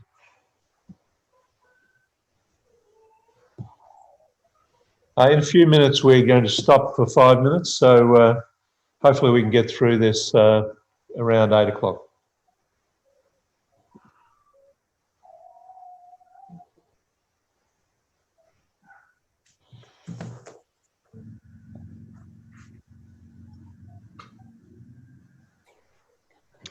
Sorry, I apologise, General Manager. It seems to finish at Council undertake a risk assessment on the most appropriate location. Well, could I suggest Councillor Collins, if you don't mind seeing, and Councillor Crassley, seeing you move the original motion, how about we take the 8 o'clock break now for 5 minutes? We'll tidy up the words and we'll bring it back in 5 minutes. Is that all right with both of you? That's fine with me.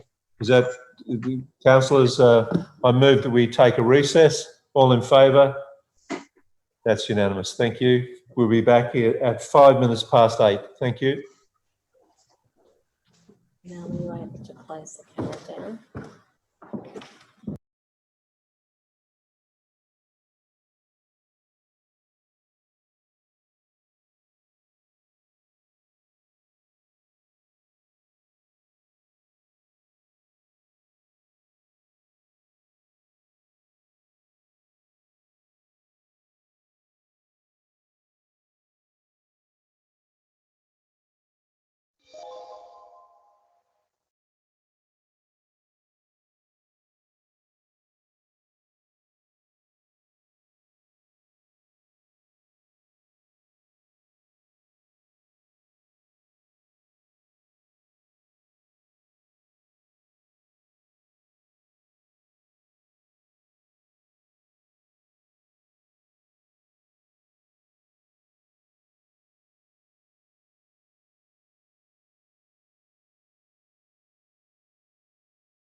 Welcome back. So we just need to close off on the play space one and then put that and then. Yeah. Welcome back, everybody. Are you all online?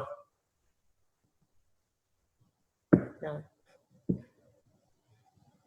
Still got a blank screen now. Governance. Nope. Okay. Is everybody back online? Can you all hear? Hand up if you can hear, please. Thank you. That's great.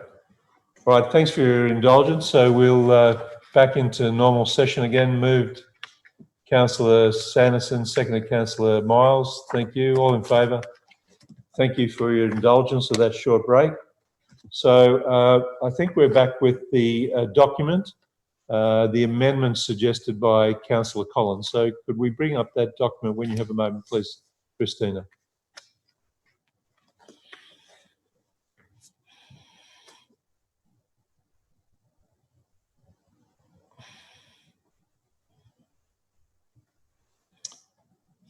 Councillor Collins, is that the amendment that's there now? Does that cover everything that you wanted covered? I'm not seeing part of it. No, that's it. That's it? Okay. On the screen. Yeah. Are you happy with that, Councillor Collins? What happened to the part about bringing it back to council? Yes, that needs to be in there. And provide a further report to council. Yeah. And provide a further report to council at the back. To be approved by council? Report to be approved by council. That would be perfect. Okay. Councillor Collins, so you happy with that now? Yes. Okay. Councillor Crasoy, is that something that you could accept in your original motion? Would you be willing to consider that? Councillor Crasoy. I would just have a question. I don't mind putting it in there. I would have thought, council doesn't sneeze without doing a risk assessment. So I would have thought it's a given that a risk assessment of anything we do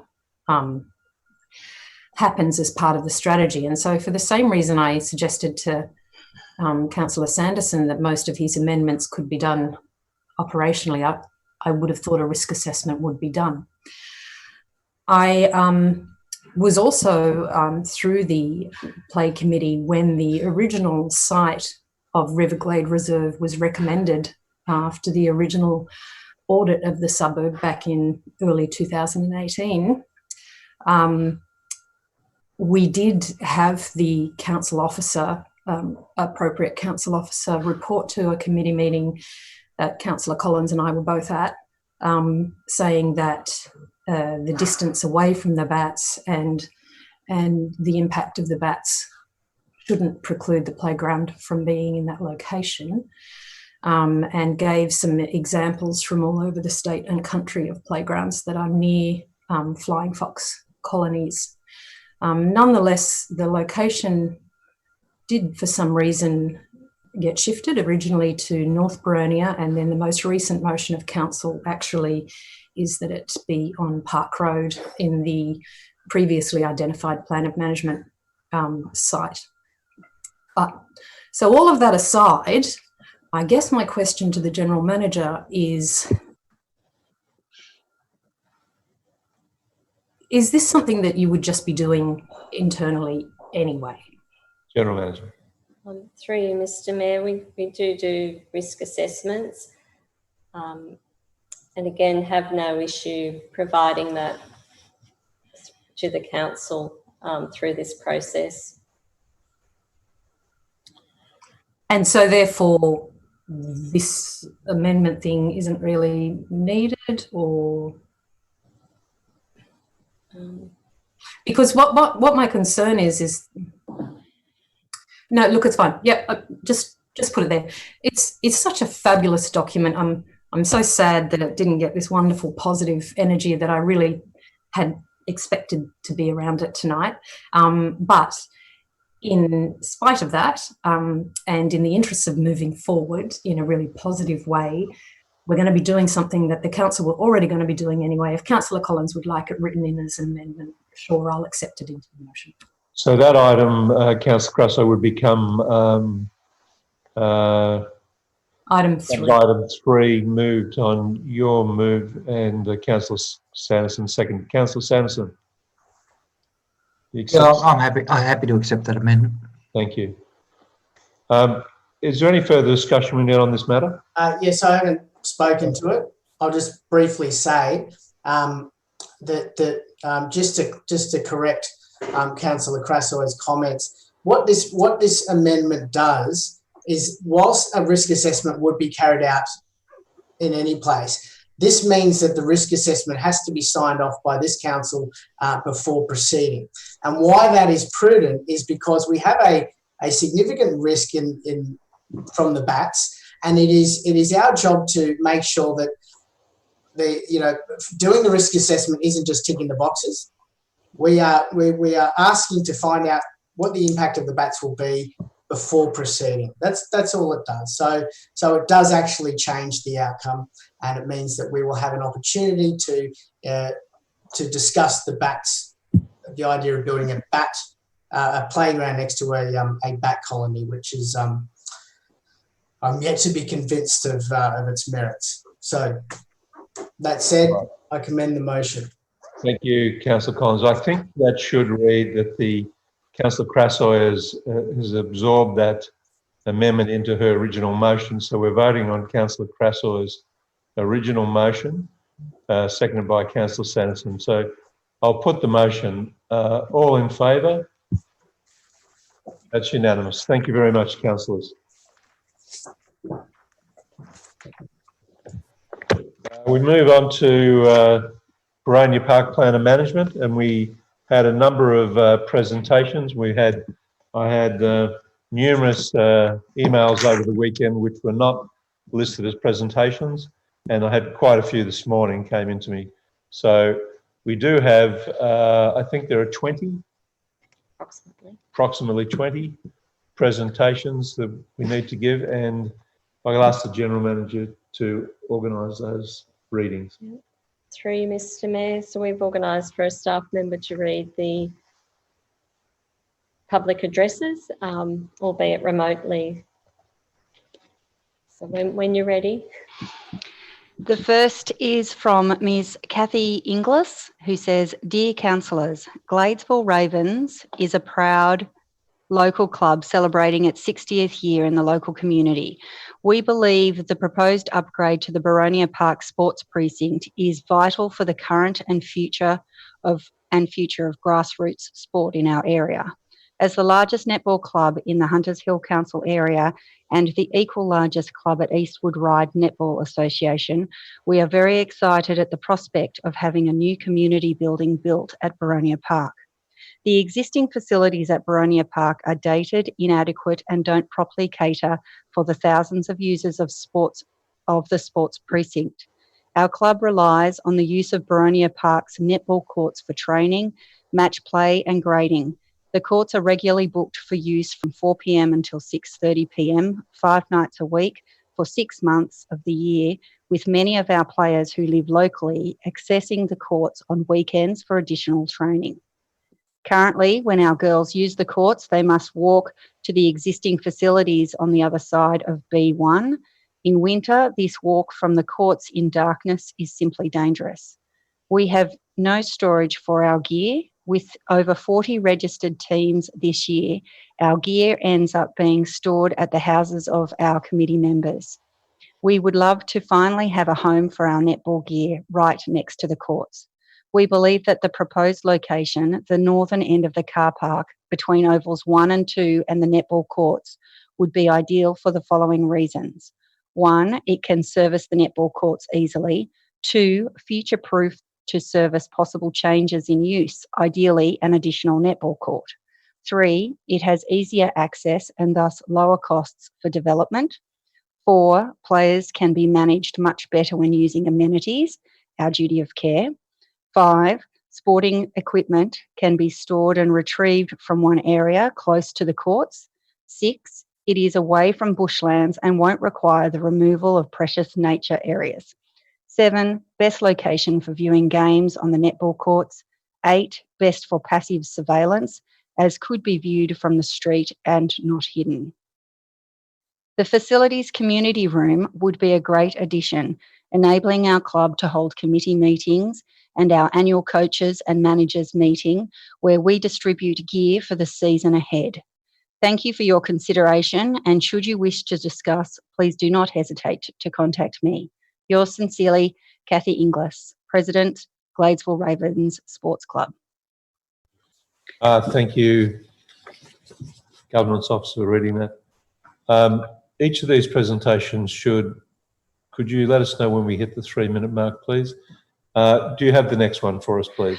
I do, thank you. It is Adam Latham. Thank you for your time this evening. I have had a long and enjoyable association with Boronia Park through Hunters Hill Rugby. During all these years, the facilities, not only for rugby, but the other community sporting groups like cricket and netball and local schools, Boronia Park Public, Hunters Hill Public and Villa Maria, has been a constant problem and do not support sporting clubs or the general community. I was very pleased to read the Council Offers report on page 73 and 74 of tonight's meeting notes. They have definitely put good consideration into their recommendation and have given it real thought. They have considered the following: the changing rooms are tiny and cannot cater for a team. The toilets are poorly located for use of the ovals other than Boronia 1. The changing rooms don't accommodate women and are very archaic even for men's sports these days. For example, communal showers without any form of privacy barrier from others showering, or others in the changing rooms, or even the hallways. The way the toilet access cannot be seen at all from the fields means that they are not safe for children's use even as a group. The canteen is very small and does not service ovals at other than Boronia 1 effectively. The storage facilities are inadequate and inappropriate for sports clubs, schools and council alike. The current grandstand location does not service the sporting precinct other than Oval 1. The best location for this is by the end of the car park between the netball courts and Ovals 1 and 2. This will be the best location to watch sport on the netball courts or Ovals 1 and 2 from the second level. It will provide bathroom facilities that are centrally located for the precinct and, more importantly, for kids, provide these facilities in a location that is viewable to assist with their safety. This will provide easy access to canteen facilities from the entire precinct. This location is the farthest of all the locations proposed from the natural bush. This location provides easy and accessible access for users and facility management. Hunters Hill Council has the opportunity here to provide a new community facility accessible to locals with an area for gatherings, meetings, or to run internal training or courses. I urge you to take consideration of the Council officers' recommendations and agree to locate the facility accordingly. This is simply selecting the appropriate location for the facility that best serves the needs of the community. It is not about what size the structure is or how many levels or square meters it is. It's all about the location, which in my opinion, location 2 best suits the community's needs. Thanks for your careful consideration. I thank you for your time and consideration for the Boronia Park Community Facility. Thank you. Thank you. Good presentation, right on 3 minutes. Well timed. Thank you. Christine? Thank you. The next address is from Mrs. Melissa Cullen. Dear councillors, I am the Director of Netball for Gladesville Ravens, the sports representative on the P&C for Boronia Park Public School, a resident of Hunters Hill, and my son plays for Hunters Hill Rugby and Pirates Cricket. I want to address council in support of the proposed location for the new community facility at Boronia Park. The prospect of having a new community building built at Boronia Park is really exciting, but more importantly, it's vital for the future of grassroots sport in the Hunters Hill area. The existing facilities at Boronia Park are dated, inadequate, and do not properly cater for the many users of the sports precinct. From a netball perspective, our club relies on the use of Boronia Park's netball courts for training, match play, and grading. The courts are regularly booked for use from 4 p.m. until 6:30 p.m, 5 nights a week for 6 months of the year, with many of our players who live locally accessing the courts on weekends for additional training. Currently, when our girls use the courts, we must walk to the existing facilities on the other side of B1. In winter, this walk from the court in darkness is simply dangerous. We also have no adequate storage for our gear. With over 40 registered teams this year, our gear ends up being stored at my house. We have over 40 teams registered, filled with local players from this area, and yet our gear ends up at my house because there is nowhere else to store it. We would love to finally have a home for our netball gear right next to the courts. We believe that the proposed location, the northern end of the car park between ovals 1 and 2 and the netball courts, would be ideal for the following reasons. It can service the netball courts easily, future-proof to service possible changes in use, including an additional netball court. It has easier access and thus lower costs for development. Players can be managed much better when using amenities, our duty of care. Sporting equipment can be stored and retrieved from one area close to the courts. It is away from bushland and won't require the removal of precious nature areas. The facilities community room would be a great addition, enabling our club to hold committee meetings and our annual coaches and managers meeting where we distribute gear for the season ahead. I ask you to support the proposed location of the facility outlined above. Thank you, Melissa Cullen. Thank you, Governance Officer. Would you have another presentation for us? This one is from Pauline Latham. Having lived in Hunters Hill for almost 60 years, I have been a user of Boronia Park for many years, as my kids grew and played sport there, and now my grandchildren have. The park has been in need of an upgrade to facilities for a long time. It's great that the council report supports this, and I support the location between ovals 2 and 3, as this is the best location for users. Thank you. Thank you. The next one is from Mr. Ben Woods. The Ryde Hunters Hill Cricket Club, the club, is the primary tenant of Boronia Park during the summer season. The club has also invested significant capital into improving facilities for cricket over the term of its tenancy, which is almost 20 years. The club incorporates the former Hunters Hill Cricket Club and shares the proud history of that club and its attachment to Hunters Hill, and in particular, Boronia Park. Importantly, cricket has played a significant role in the development of Boronia Park for over 100 years, and we are keen for cricket to play a similar role for the next 100 years. In order to support the growth of cricket along with other sports such as rugby and netball, the requirement for the development of a new community sports facility cannot be understated.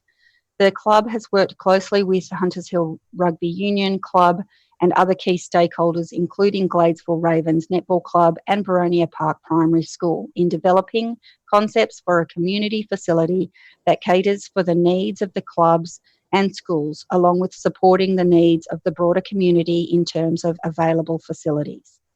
Collectively, the Boronia Park sports clubs represent the largest and most diverse community groups in Hunters Hill. The existing facilities at Boronia Park are outdated, inadequate, and don't appropriately cater for thousands of users of the sports precinct. In very simple terms, there is a desperate need for modern facilities and social spaces to service not only the sports clubs, but the broader community. The location of any facility needs to service the entire sports precinct, not just Oval 1. Clearly, the most appropriate location for a facility is in the area at the northern end of the car park between ovals 1 and 2 and the netball courts, as it services the greatest proportion of the existing facilities. The following points highlight why this is the most appropriate location for a new facility. Central location, creating a hub for the entire sporting precinct, easily accessible for both patrons and facility management, provides the best passive surveillance, resulting in improved patron and community safety.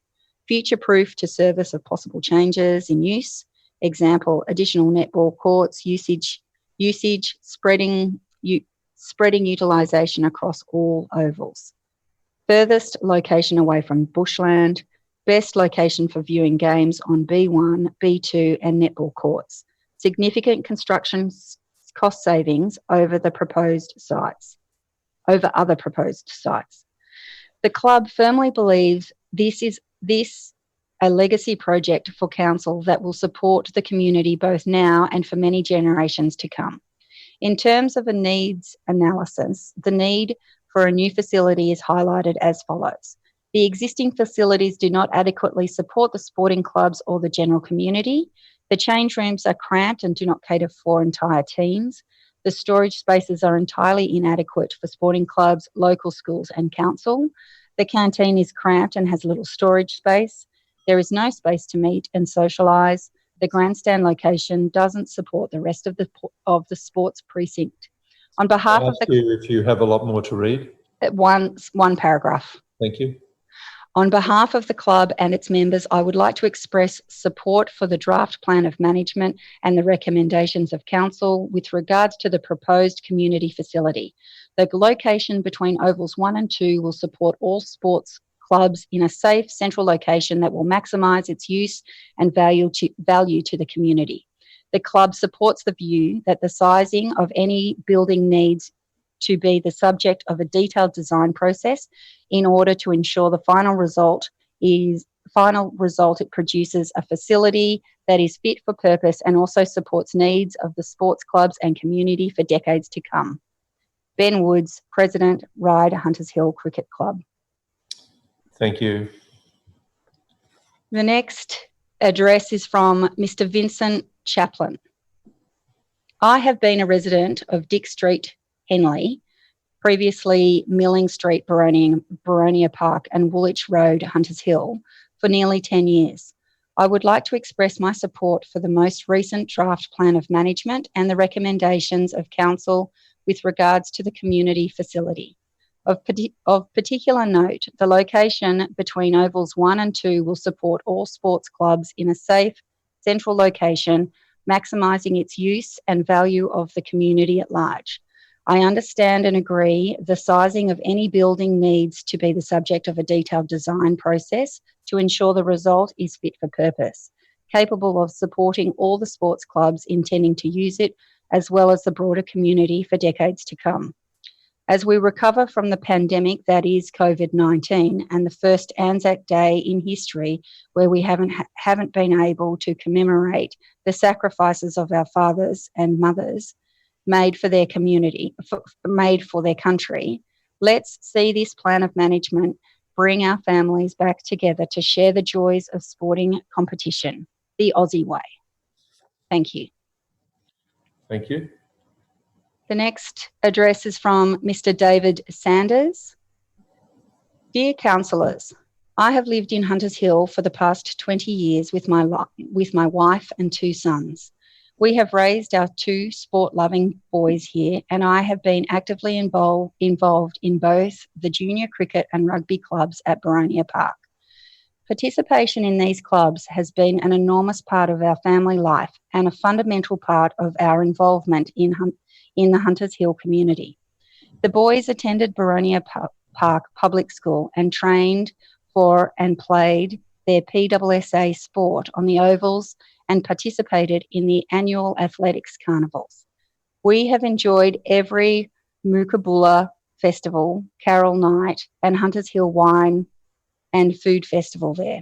I managed the design and construction of the cricket nets on the oval, a very positive project for the local cricket club at junior, senior and representative level.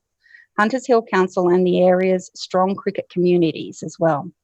Boronia Park Oval is an integral part of this community, and it deserves investment, updating and focused attention to ensure that it continues to be an important facility for our community.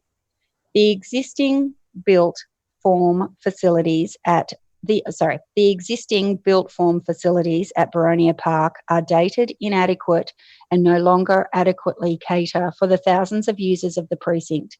In particular, increased diversity through vastly increased female participation and supporting those of our community with disabilities. The current facilities have a number of problems, including the change rooms are cramped and not big enough to cater for entire teams and are completely inadequate for female participation. The storage spaces are inadequate for sporting clubs, local schools and council. The canteen is cramped, of questionable hygiene and safety standards, and has little storage space. There is no space for community groups to meet, socialise and fully utilise the precinct. The grandstand location only supports Oval number 1, and any rework to this facility would be very costly and of limited accessibility. There are no facilities for the rest of the precinct. Having been involved in all the activities outlined above, I know how the precinct works for both sporting and community events. The location of any facility needs to service the entire sports precinct and the range of sports participated in, not just Oval 1. Given this, the best location for an upgraded facility is in the area at the northern end of the car park between Ovals 1, 2 and the netball courts. This central location would create a hub for the entire sporting and community precinct. It would be easily accessible from the car park, the furthest location away from bushland, and also the cheapest construction option. This is a very important project for council and the Hunters Hill community, including the sporting clubs. There is currently... Could I interrupt you? I'm sorry. Do you have very much more to read? This is the last paragraph as well. Thank you. There is currently funding available and dedicated committed community clubs ready to create modern state-of-the-art facilities that will support the Hunters Hill community now and for generations to come. Please help the community make this a reality. We urge your positive support for the Boronia Park Plan of Management and in particular the proposed community facility. Yours sincerely, David Sanders. Okay, thank you for that. The next sorry, Mr. Mayor. Please go ahead. The next address is from Mr. Gareth James. My wife and I are local residents for over 25 years and have 3 sons who have all benefited from the wonderful facility that is Boronia Park. All have played rugby and cricket, and we regularly use the facility for walking and exercising as well. My wife and I and our 3 sons would like to express my support for the draft plan of management and the recommendations of council with regards to the community facility. We are very excited about the proposed improvements to the facilities at the Ovals and the wonderful impact it will have for women's sport in particular, but also for the whole community, regardless of whether they are actively participating in sports at Boronia Park. The location between Ovals 1 and 2 will support all sports clubs in a safe, central location that will maximise its use and value to the community. I also agree that the sizing of any building needs to be the subject of a detailed design process to ensure the final result is one that is fit for purpose and capable of supporting the sports clubs and the broader community for decades to come. Kind regards, Gareth James. Thank you. The next address is from Mr. Jake Brighton. Dear councillors, I am writing to you today to express my support as a resident in Hunters Hill for the past 15 years for the draft plan of management and the recommendations of the council with regards to the proposed community facility at Boronia Park. I believe that the new amenities at this location are long overdue. As a fully grown man, I still avoid using the bathrooms at the park because they are so dark and dingy.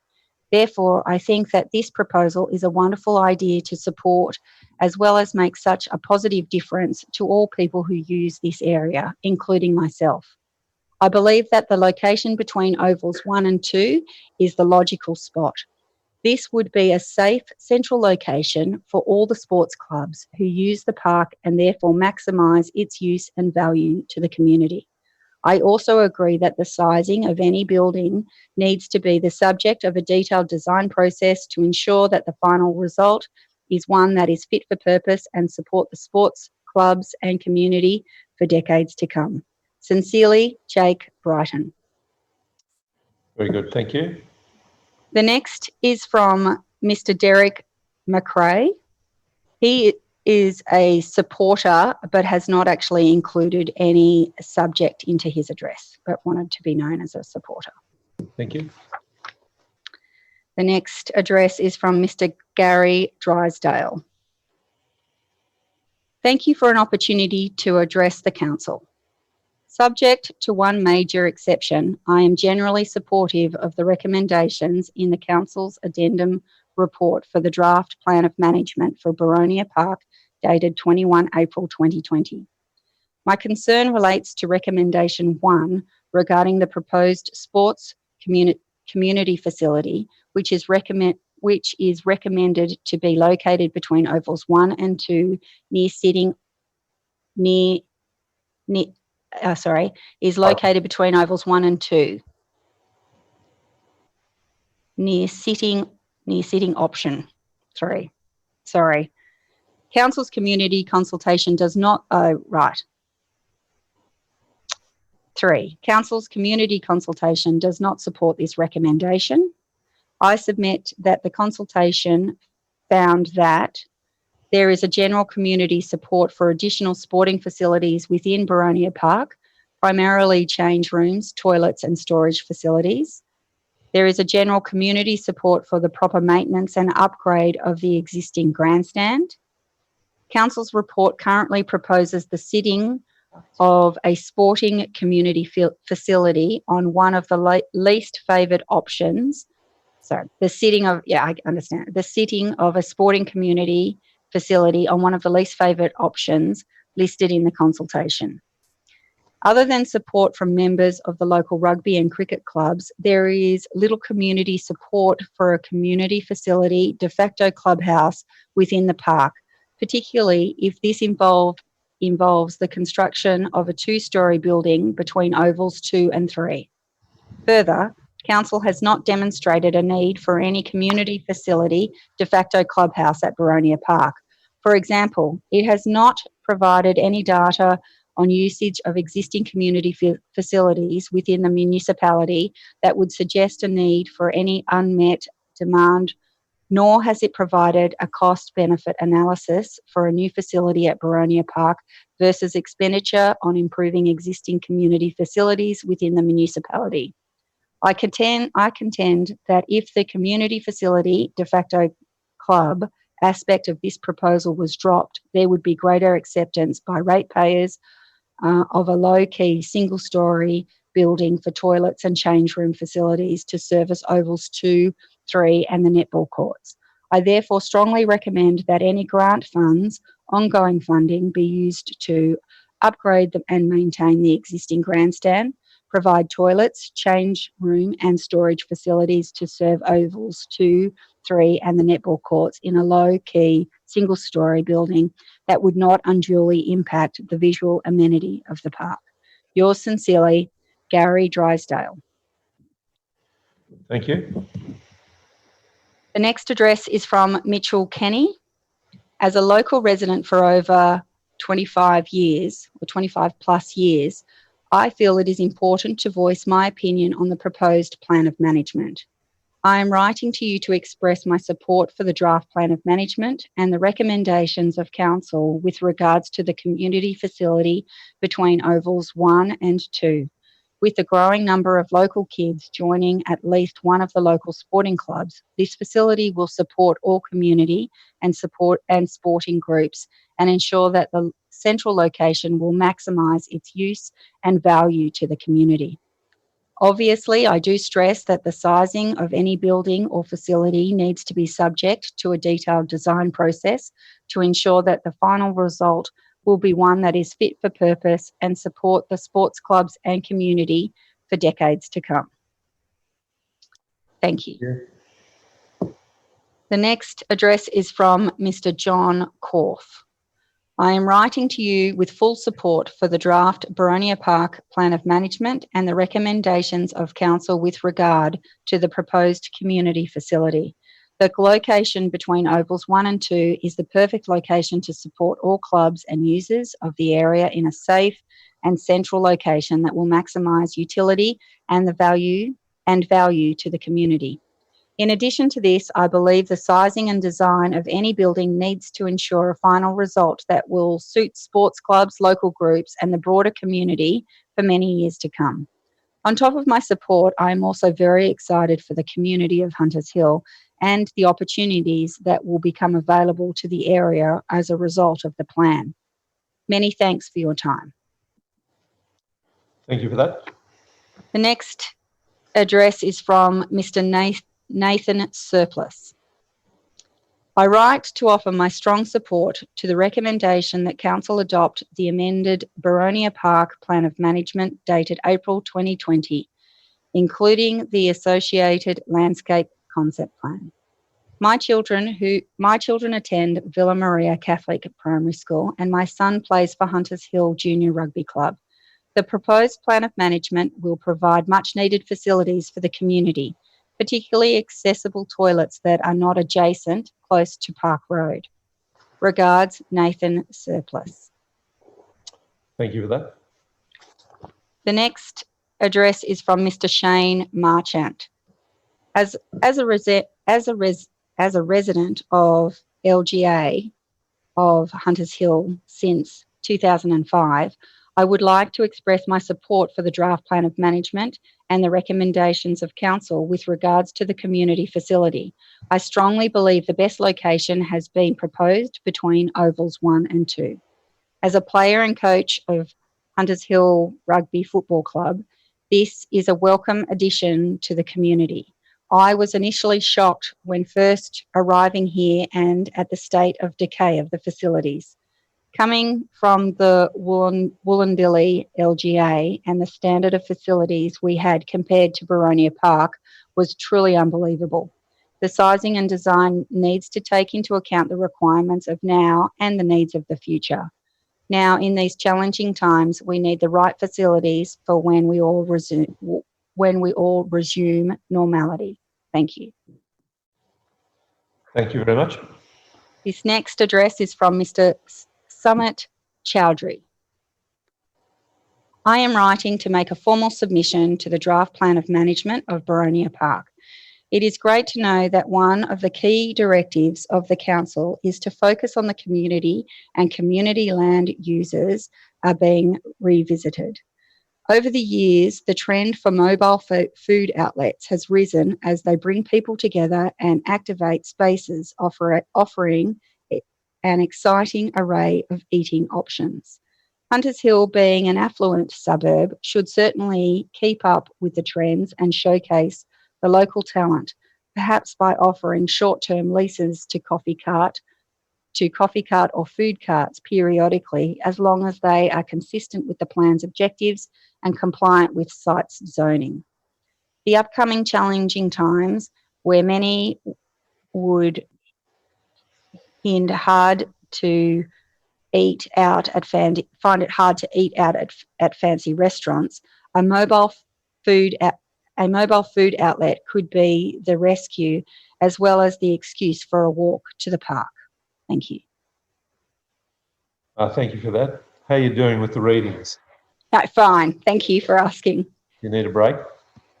No, I think I'm okay. All right. Next reading, please. Mr. Glenn Sanford, President, Hunters Hill Rugby Union Football Club, Inc. Hunters Hill Rugby has a long, proud and continuous history at Boronia Park, stretching now into its 128th season.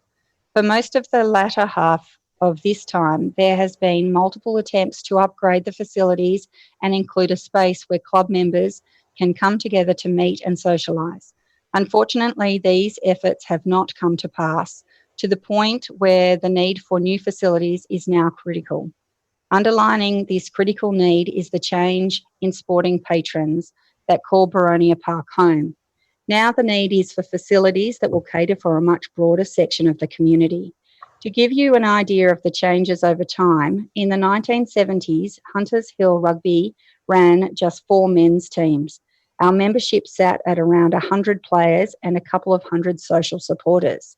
There were no juniors and no women or girls. Fast forward to 2020, and we now run 6 men's teams, 18 junior teams, including girls, 2 women's sides, and an over 35s team. We also run an uncontested minis comp for our under 6s and women's and girls' night touch camps. We now have an active playing membership of over 500 and a social membership twice that size that includes parents and families, ex-players and members of the broader community. But we still have the same facilities. Now, it's not only rugby that needs new and modern facilities. Our sporting cousins, cricket and netball, along with our local primary schools, have all seen similar explosions in their numbers. In the clubs, this is due to the rise of women's sport, and at the schools due to the changing demographics of the district. All these park users are looking for storage and lots of it. Proper, all abilities access, unisex change rooms, public toilets that are safe for their young members, modern, clean canteen facilities, and a space to meet and socialise. Until the needs of all have been properly evaluated, the final size of any building is impossible to correctly determine. The plan of management correctly allows for the results of this evaluation. These spaces are not just for the sporting clubs. They are spaces for the entire community to share. Crucially, these facilities need to be located where they will get the greatest use and support sport, no matter which field, court or practice net it is played on. They need to be located centrally in a location that is safe and accessible to use for all patrons, young or old, male or female. Crucially, they need to be located where they will future-proof the facility.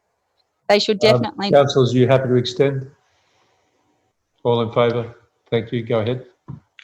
They should definitely not be hidden away at the farthest corner of the park. We are hopeful that councillors will see the importance of getting the location right and make adequate allowance to include all necessary elements in the yet to be determined final design. This is about planning, which allows for the creation of the right facility, fit for purpose, in a location that will service all its intended functions in the sports precinct at Boronia Park for decades to come. On behalf of all Hunters Hill Rugby members and supporters, I ask that councillors support the recommendations of the current draft plan of management. We are confident this is the right thing for our community. Glenn Sanford, President, Hunters Hill Rugby Union Football Club. Thanks for that presentation. The next address is from Ms. Kathy Merchant. It will come as no surprise to Hunters Hill ratepayers that this third plan of management process has had its predicted outcome. The Hunters Hill Rugby Club will be given prime real estate on Boronia Park to build their clubhouse, aka a community centre. The heritage grandstand will languish in disrepair despite the publicly stated purpose of taxpayer grant monies to repair it. The diverse distraction of all abilities playground removed, as it won't be built on Boronia Park. The report presented tonight contains, I feel, a number of bias so as to support Council's long-known intention to achieve the first 2 dot points. Firstly, Council has set aside the results of the lengthy and extended consultation to now propose a new indicative location for the Rugby Community Centre. The supposed analysis of submissions to support this new site is weak and flawed. From Figure 4 in the addendum report, the community responses indicate first preference for Site 1, with second preference being for no facility at all. The number in this second group actually more than those preferring all three alternate sites, including site options within an exhibited draft plan of management, was always going to conflate issues. Whether this was Council's intention to muddy the consultative waters in this way will never be known. It has, however, delivered an outcome that has worked to the Council Rugby Club's favour rather than the broader range of the existing and potential sporting and recreational user groups. Secondly, and not unrelated to Council's proposal for a new location, is the absolute lack of transparency regards the government funding. The community has been left in the dark regards the purpose of the two grant-funded projects. A mayoral minute regards the state funding promising to develop a project plan to guide the use of this funding seems disappeared into the uncosted action plan in the draft plan of management. Outside of Council Club's knowledge, the broader community is unaware of the two grant application details, what commitments Council has made on behalf of ratepayers, and any memorandum of understanding between Council and the Rugby Club. Curiously, the officer's report mentions a 396 square metre rugby clubhouse concept plan, but the community hasn't seen this. It was not included in any supporting documents of the draft plan of management. Thirdly, Council is proposing that the final location of the and purpose of the new building can be determined at design and LDA stage. Any decision to determine the site location via the environmental planning and assessment process completely ignores Council's separate responsibility under public land management laws. Based on the description and proposed use of the Rugby Community Centre in a draft plan of management 2019, the independent facilitator identified... Can I stop you there just for a moment? Councillors, are you happy to extend? Councillor Collins and, Councillor Miles, Councillor Williams. I think you proposed the last amendment too. So all in favour? Thank you. Let's go ahead. The independent facilitator identified the need for a general community use category, even though this was not part of the scope of the public hearing process. Maybe Council had also foreshadowed this requirement, recategorisation of the land around the grandstand to park, effectively removing the community preferred Site 1 location from full consideration. Council may be able to adopt a plan of management tonight, presumably to tick some publicly unstated grant requirement boxes somewhere, but it only avoids meeting its responsibilities as public land manager for a short time. If Council proceeds to develop a building of the size, scope and shared rugby community use description stated in the draft plan of management, then the new site chosen will need recategorisation from sports ground via another public hearing, and the plan of management 2020 amended to expressly authorise any future lease or licence for users other than sports related on the identified site. Fourthly, once again, Council cherry picks from the Sydney North Plan. This plan also includes as priorities increasing urban tree canopy cover and delivering green grid connections, as well as delivering high quality open space. It is arguable whether the removal of more trees further to the over 30 previously removed to accommodate sporting interests to plonk a 2-storey building in a centrally located cleared site on a heritage listed park is consistent with these planning priorities. Thank you. Thank you for that. The next address is from Bridget Dowsett, Ryde Hunters Hill Flora and Fauna Preservation Society, Inc. I was invited to represent the Ryde Hunters Hill Flora and Fauna Preservation Society on the Boronia Park Community Advisory Group and attended all meetings held. Please ensure the Society's name is included within the plan of management in the same manner as other groups involved. The wording flora and fauna interests needs to be corrected to include the full name of the RHHFFP Society Inc. See item 4.3.2, page 52 of the April version of the plan. It was a failure of process that the advisory group was abandoned after 4 largely unsatisfactory meetings, and that there was no final meeting to allow the community representatives an opportunity to review the plan. As it stands, there is a very limited period available to assess the final outcomes, delivered within a large amount of documentation and provide comment. This seems inadequate given the complexities present within the plan, some outstanding, some amounting to obfuscation and needing time to analyse. Overall, there is an inevitability about the outcomes presented within the final draft. It was always predictable, given the history of plans of management with respect to Boronia Park, that the pervading sense of entitlement over this highly valued parkland by the main sporting interests would once again prevail. No surprises there. What is much less clear is the extent to which the outcome was locked in before the so-called community consultation process commenced. We are in the dark about as much here and have lacked access to information. In relation to the grants that have driven this plan revision, I question the apparent pragmatism that has been applied to the use of state government grant, in that none of the funding will be allocated to the grandstand, despite this being part of the purpose of the grant and its upgrade having received popular support. The $500,000 funding from the federal government came with a pronounced intention of providing for women's changing rooms, that it would be used entirely to fund an oversized clubhouse sporting facility was not made clear.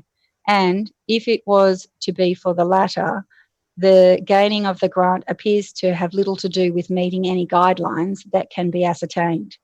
You hold it there just for a moment. Councillors, are you happy to extend? Councillor Williams, Councillor Miles, all in favour? Please go ahead.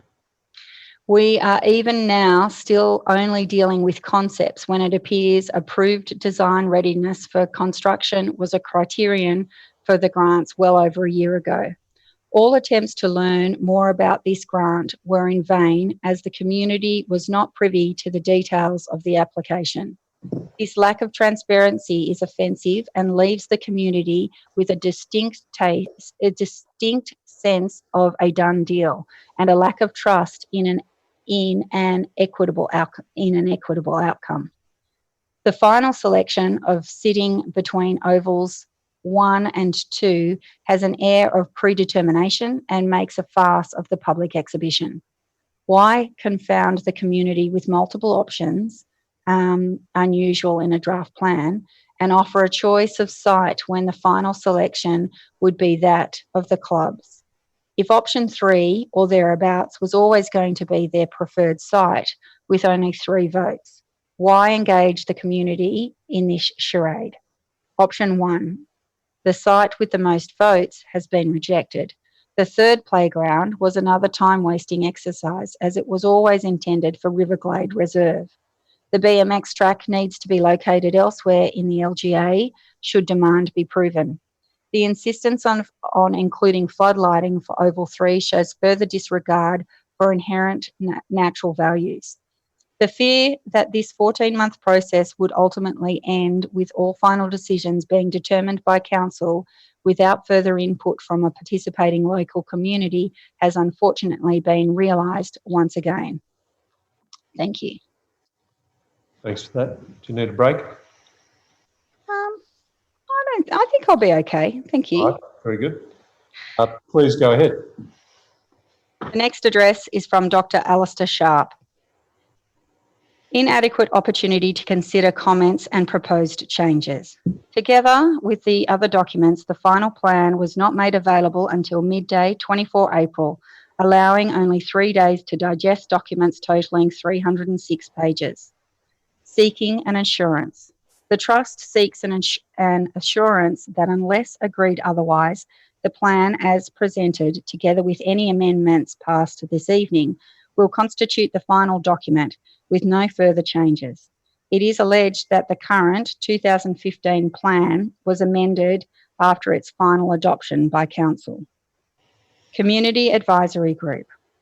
The Hunters Hill Trust was pleased to provide a member of the Community Advisory Group, but what a pity so little use was made of this body. There were only 4 rather brief meetings held at short notice and devoted primarily to providing information rather than seeking advice. A particular failure was that there was no meeting after the release of the draft plan, so that the advisory group had little opportunity to advise. Sport Community Facility. Astonishingly, the location chosen between ovals 1 and 2 was favoured by only 3 of the 230 respondents. No justification is given for allowing such a large footprint and a double-storey building, considering that sporting groups will also have access to a renovated grandstand and the option of an amenities storage building on Oval 3. The actual impact will be even greater than the stated 525 square metres, because this doesn't include the associated surrounding paved areas, rainwater tanks and other ancillary elements, an access road from the car park and separate all abilities pathway. Refurbishment of the grandstand. The report by Susan Butler identifies that $1.5 million has been provided by governments. Of this, Trent Zimmerman's grant of $500,000 was made to the rugby club and specified as being for a community facility. In contrast, Anthony Roberts' press release accompanying the state grant of $1 million made to council state this is intended to fix up the grandstand, build a new amenities block, greater facilities for community use, netball courts and general improvements to the park itself. This is acknowledged in Councillor Mark Bennett's mayoral minute of the 11th of February 2019, which states that the grant is to deliver quality facilities at Boronia Park to enhance the recreational, sporting, environmental aspects and overall enjoyment of the Boronia Park precinct. So, with funding already available, we can assume... Could I ask you to hold just for a moment? Councillors, move to extend. Councillor Williams, Councillor McLaughlin. All in favour, please go ahead. So, with the funding already available, can we assume that work on refurbishment of the grandstand will start immediately, with surplus funds being used for the other purposes stated by Anthony Roberts? Proposal to allow lighting on Oval 3. The inclusion of a clause to require independent environmental assessment before installing floodlights on Oval 3 offers no protection because one can always possible to obtain a favourable report by choosing an appropriate assessor. Nighttime training is unlikely ever to require the simultaneous use of all 3 fields, and floodlighting obviously will be offensive to bush animals that are active only after dark. Support for other forms of exercise. Many people, after reaching adulthood, remain active, but no longer choose competitive team sport, and many children choose other activities than cricket and rugby. We trust that implementation of this plan won't neglect support for the many other types of physical activity. Thank you. Thank you very much. I think we're nearly to the end. Could you go on with the next one, please? Sure. This one is from Mr. Michael Hyde. Councillor Crassoy. Excuse me just for one moment, please. Sure. Councillor Crassoy. Thank you, and sorry to interrupt. I just had a question from the last message and the one before, and I wondered if now would be an okay time to ask of the General Manager to clarify on those things. That I guess that's what would normally happen in a meeting. I think in a meeting we would normally ask the Speaker a question and then we debate it when we're in debate. So just leave it. Yeah, I think let's, if you don't mind, there are some things there that I'd like to have answered to. I agree, and clarify what the money was for and things like that. So perhaps we can cover that in debate. And maybe that we need to bring back a report on some of the last two presentations, I think, address some of the issues that they've raised. Thank you. Is that all right with you? Thank you, yep. Thank you. Could you go ahead, please? This is an address from Mr. Michael Hyde. As a resident of Hunters Hill for 55 years and with an association with the rugby club in excess of 20 years, I would like to convey my support for the draft plan of management and the recommendations of council with regards to the community facility. The nominated location will be ideal in providing a safe and central location that will maximise its use and value to the wider community. I also agree that the sizing of the building will be the subject of a detailed design process to ensure it is able to meet the requirements of stakeholders and the community now and into the future. Thank you. Thank you for that. The next one. The next is an address from Mr. Blake Walker. I wish to offer my support for the officer's recommendation for the sitting of a community facility between ovals 1 and 2. This is a well-balanced position for both the sports club users and the local residents. Thanks, Blake.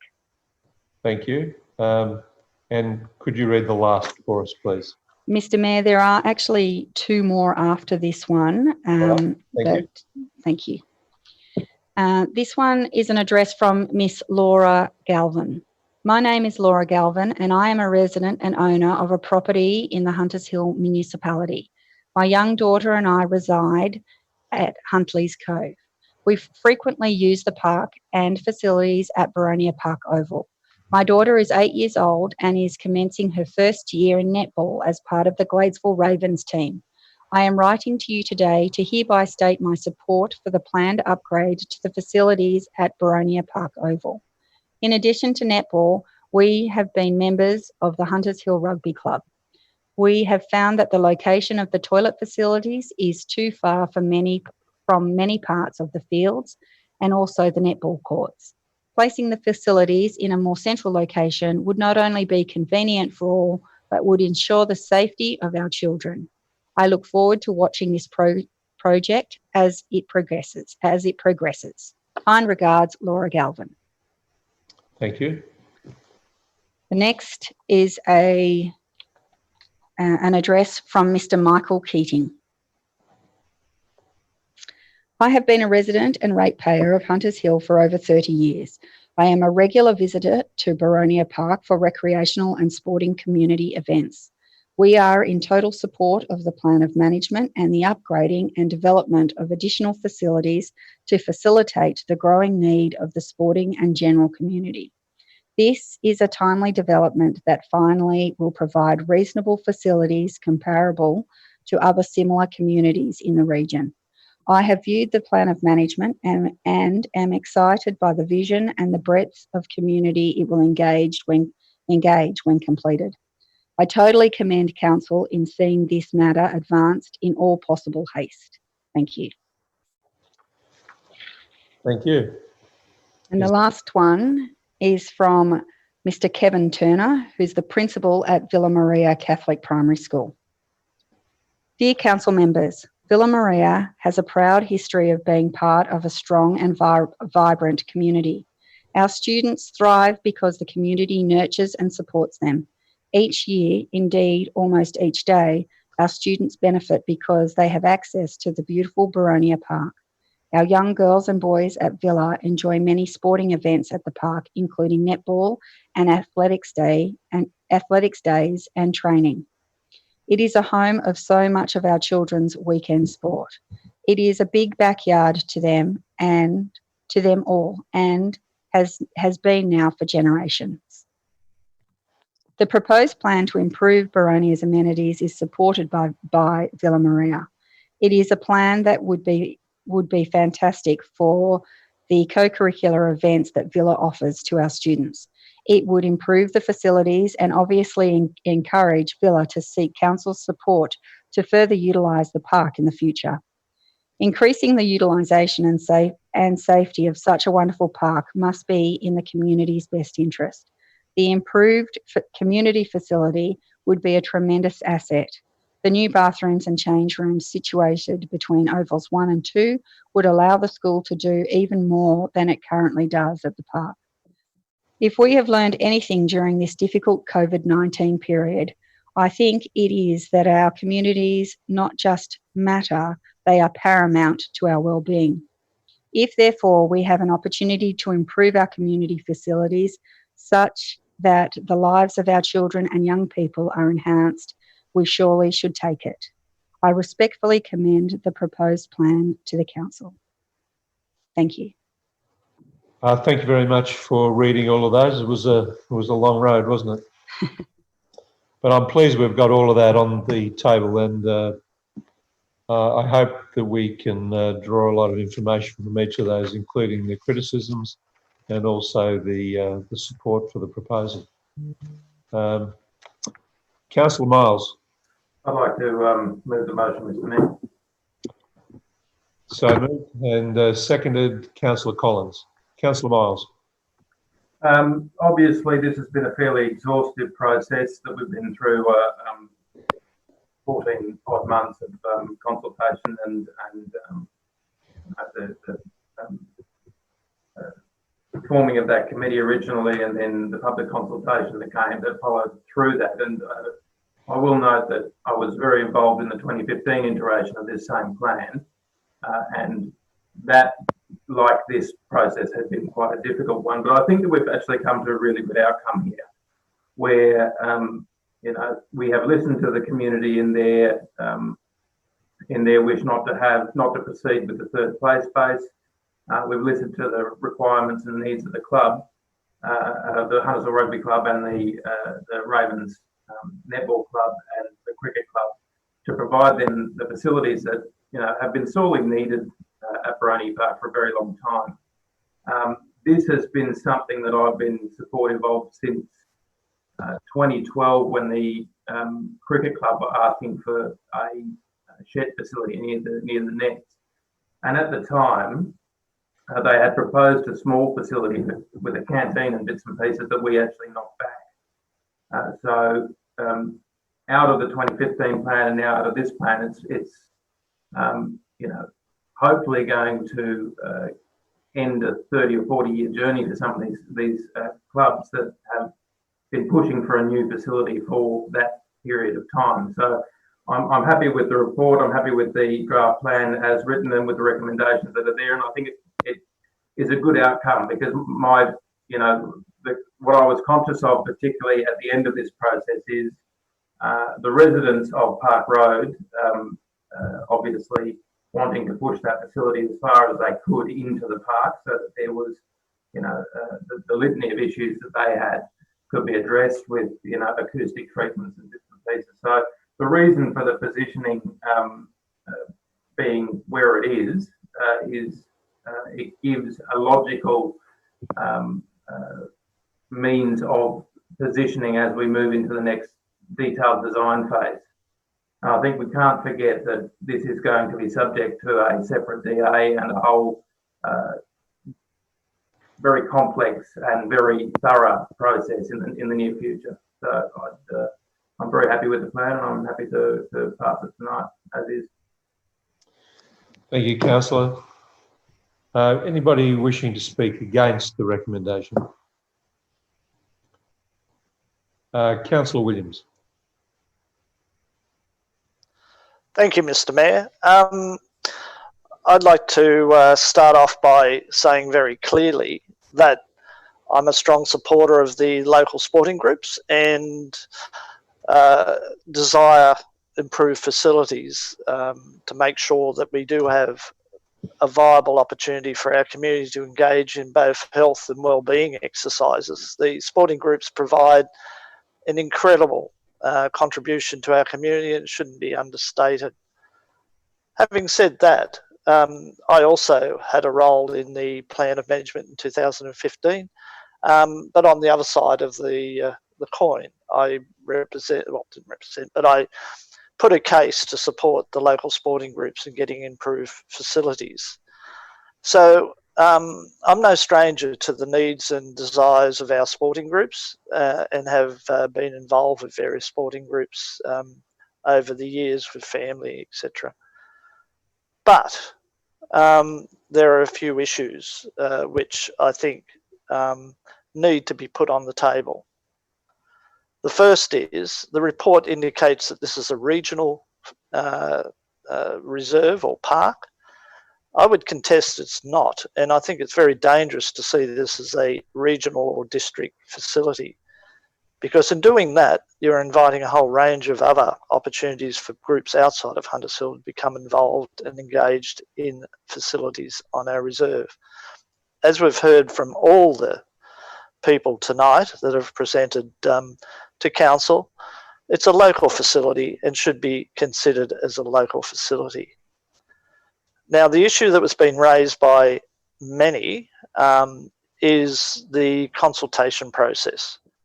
And we've had 14 months of consultation, and I commend council on the opportunity for the community to be able to get engaged in the process. However, I was involved in a council briefing where the consultant presented his report dated the 16th of March. At that briefing, he made it very clear that option 1 was the preferred outcome. Subsequent to that, there seems to be, and I only became aware on Friday or Saturday morning when I fished the business paper out of the garden that had been chewed to some extent by snails.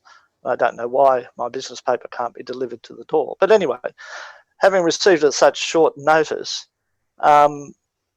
I was astounded to see the change in position represented in the consultant's report, because clearly the report from the consultant demonstrates there is no support for option 2, little support for option 3, and the support in the community as represented through that consultation process, and we need to respect that, is option 1. Now, what we need to be mindful of in this process is that we make sure that what we're doing is fit for purpose. And we've heard that from many people. And we've got to be very mindful of the fact that this facility and this reserve or park, Boronia Park, has multiple facets. And they have been teased out in the community consultation. And those facets range from bushland to open space to active play areas. All have their own particular needs, all have their own particular advocates and people wanting particular outcomes. And it's the council's role is to find a path through all that. Just to say one group get everything they want is, I think, disingenuous to all the other people that have contributed to the process. And the residents that live around that area and use the facilities for a range of purposes have made it clear that there is major problems with the siting of the facility at option 2. And in actual fact, we've heard a lot of people recommending option 2 tonight, but that's not in the council's plan.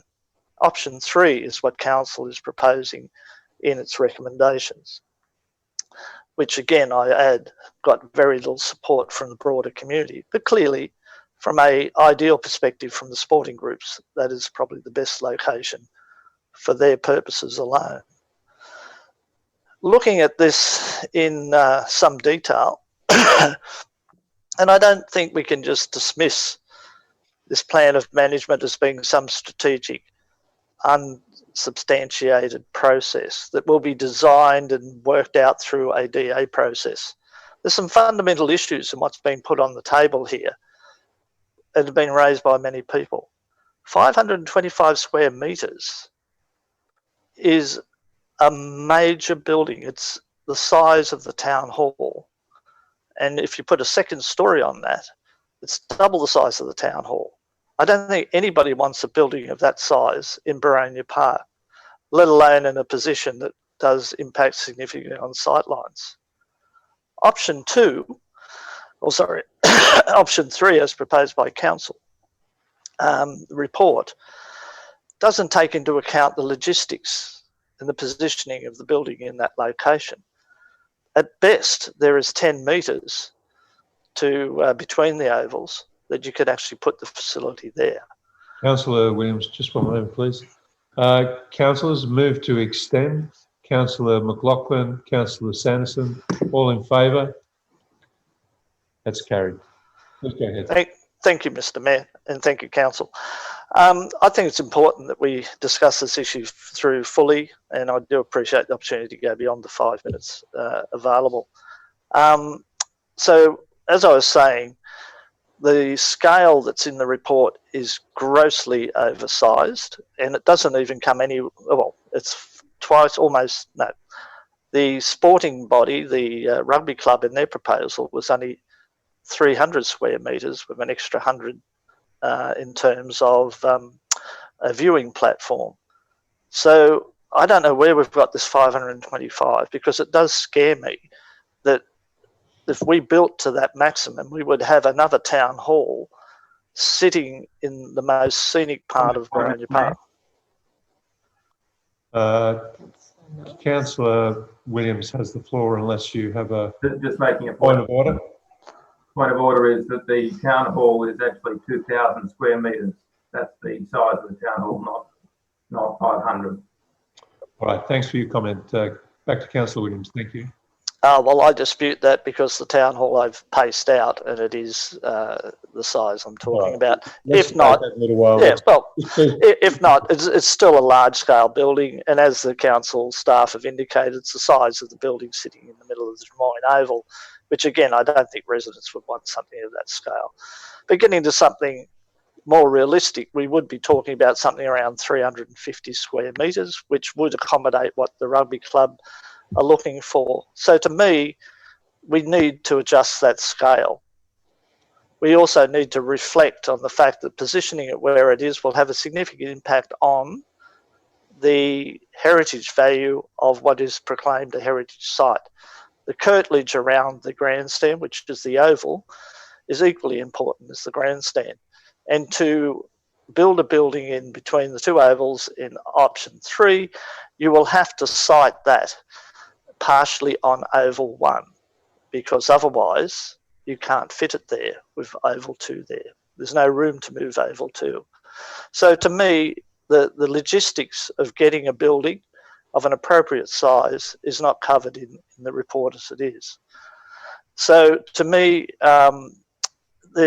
the issue is not one of need. I fully endorse the need to have better facilities, but the logistics and the scale that is proposed, and the fact that we are not representing truly the community 14 months of community consultation in this process, I think is regrettable.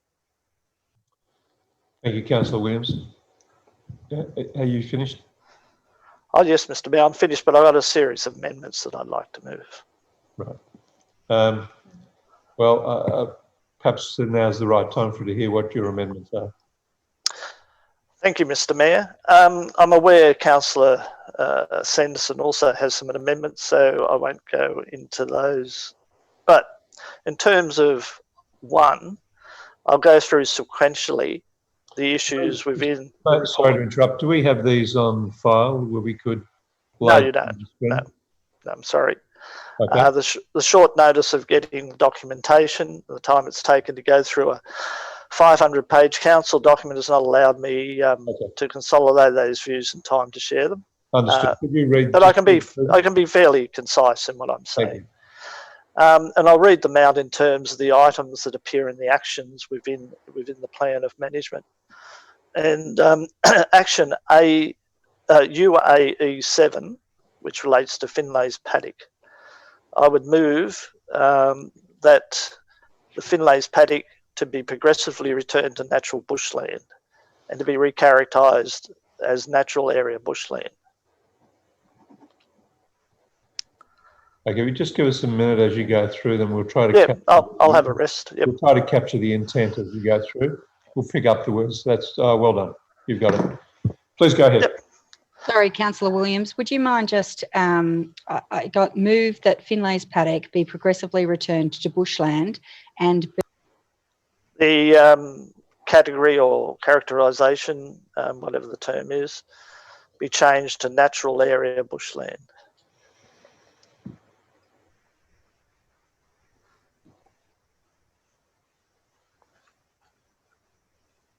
Please proceed. UAE 10, delete the second paragraph. And that relates to fencing. I think that's inappropriate.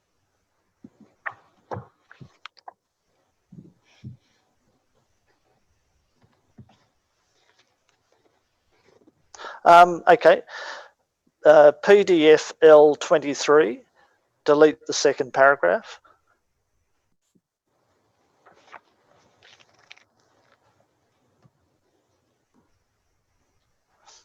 And that relates to the historic context of the oval and the grandstand, and it's an important curtilage attribute. Now we get to the main issue that we've been discussing, which is PDF L32.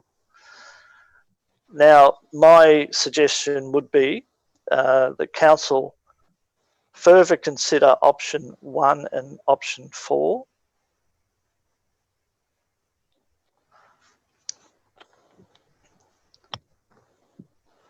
In light of the impracticality of the location between ovals 1 and 2, or formerly known as option 3.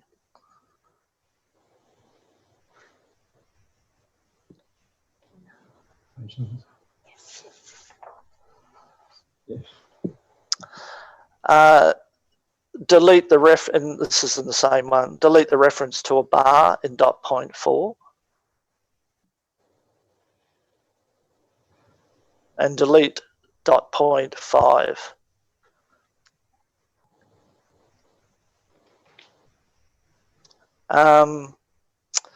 As in this dot point 5, delete dot point 5 and provide a combined meeting and community room.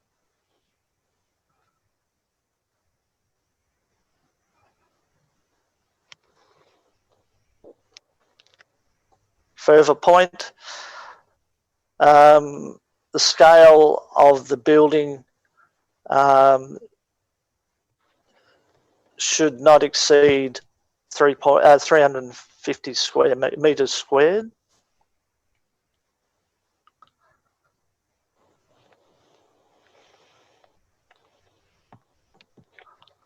Okay.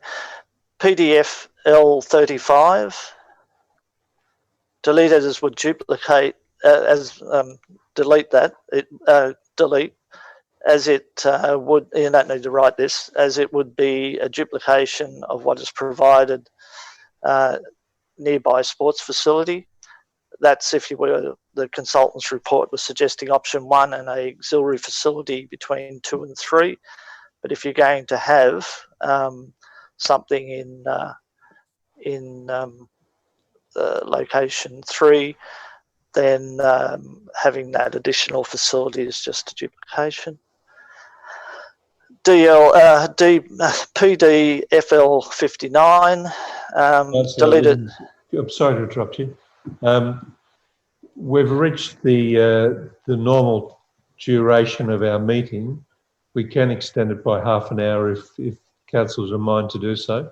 So could I suggest that we have a mover for that to move by half an hour? Councillor Miles, Councillor Crassoy, all in favour? That's unanimous. Thank you. Please go ahead, Councillor Williams. I only have a couple of more points. Yeah, 59, delete, as it is intrusive and detrimental impact on the bushland areas. PDF. Just one moment. We'll just catch that. And detrimental to the natural bushland areas. PDFL 61 should be retained as it overrides the potential for the intrusion into the oval curtilage. Cross-reference to PDF L32.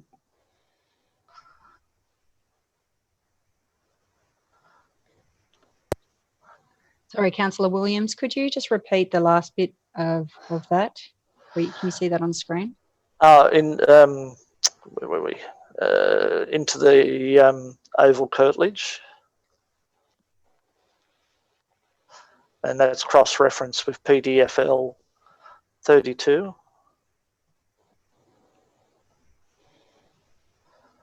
PMA 12, delete reference to a new group and ensure that the Bushland Management Advisory Committee is acknowledged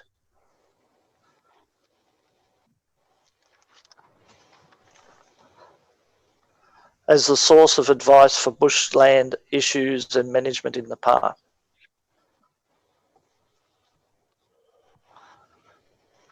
Additionally, or just council actively work to recruit bushland care members to support rehabilitation and weed reduction in the bushland. Sorry, Councillor Williams. If you could just repeat that, I got to and ensure that the Bushland Advisory Committee is acknowledged as the source of advice for bushland? Yep, for bushland issues and management in the park. And then that second piece was council actively work to recruit bushland. Bush care members to support rehabilitation and weed reduction in the bushland. Sorry, if you could repeat that, I didn't grab that. Members to support rehabilitation and weed reduction in the bushland.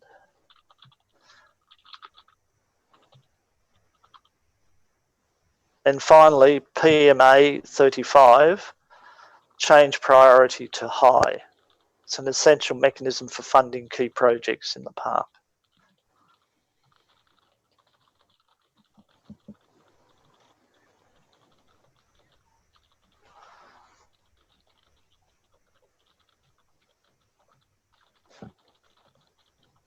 Thank you.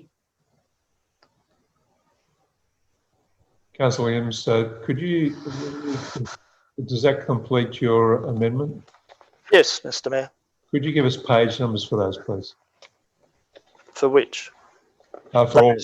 Oh, right. UAE 7 page. Maybe could we begin with the page number, please? Yes.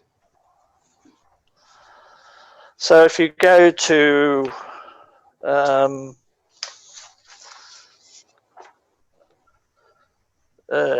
page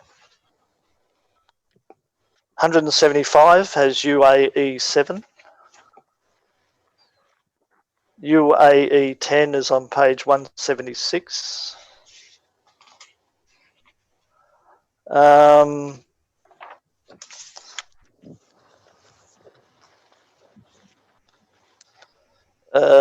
What was the next one? Could you PDFL 23. 23 is on page 189. PDFL 32 is on page 192. And 36 is on 35. 35, sorry, is on page 94, 194. PDFL 59 is on page 201. PDFL LF 61. 202. PMA 12 is on page 217. And PMA 35. Is on page 222. Okay. All right. Do I have a? Has anybody had an opportunity to read those and to have a seconder?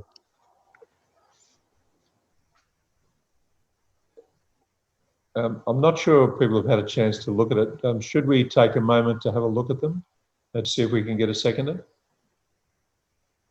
I think it's an issue that we just haven't looked at them, Councillor Williams. So perhaps if you could go back to the top of that page, please, and then perhaps we just flick through those pages and have a look at them quickly. And then I'll come back and see if I can find a seconder. Is that acceptable to you, Councillor Williams? Yes, Mr. Mayor, that's fine. Thank you.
Could I seek a clarification, please, on page 192, PDFL 32, the options 1 and 2, the further consider options 1 and option 4, they're the dot points you're referring to, are they? No, that's the options.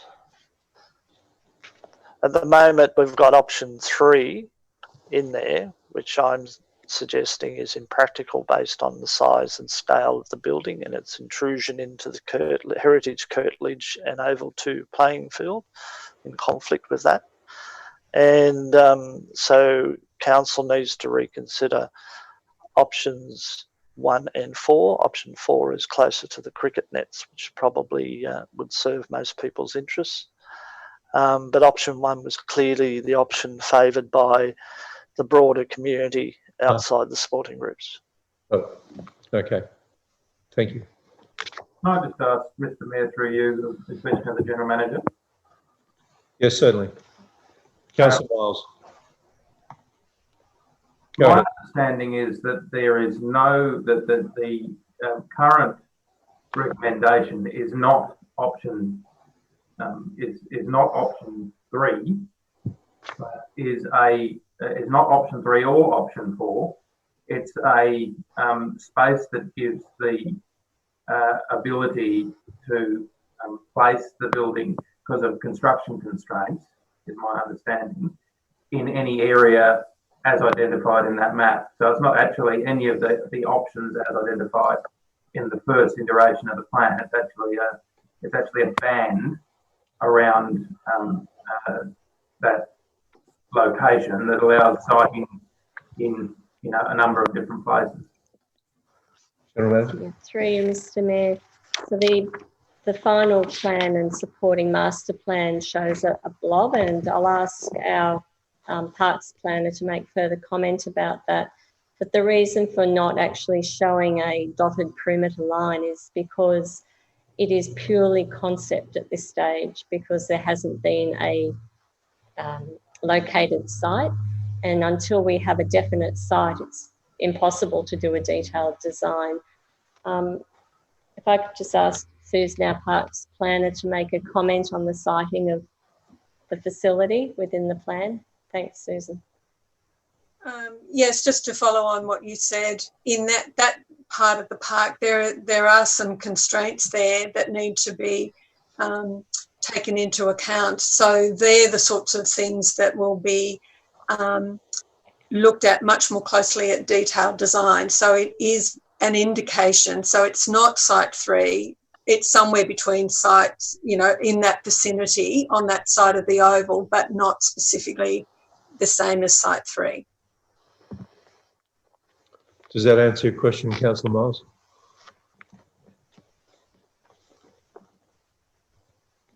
Could you turn on Councillor Miles' mic? Councillor Miles. No. Oh, yes, it is correct. Yep, that's fine. Thank you. Can I ask, Mr. Mayor, can I ask a question? Could we just scroll up just a little bit, please? Just scroll down, right? Councillor Williams. I was just going to say, Mr. Mayor, if you look at page 159, I'd ask the question, whoops, it's tipped over my coffee cup. I'd ask the question of the General Manager through you, that the blue markings don't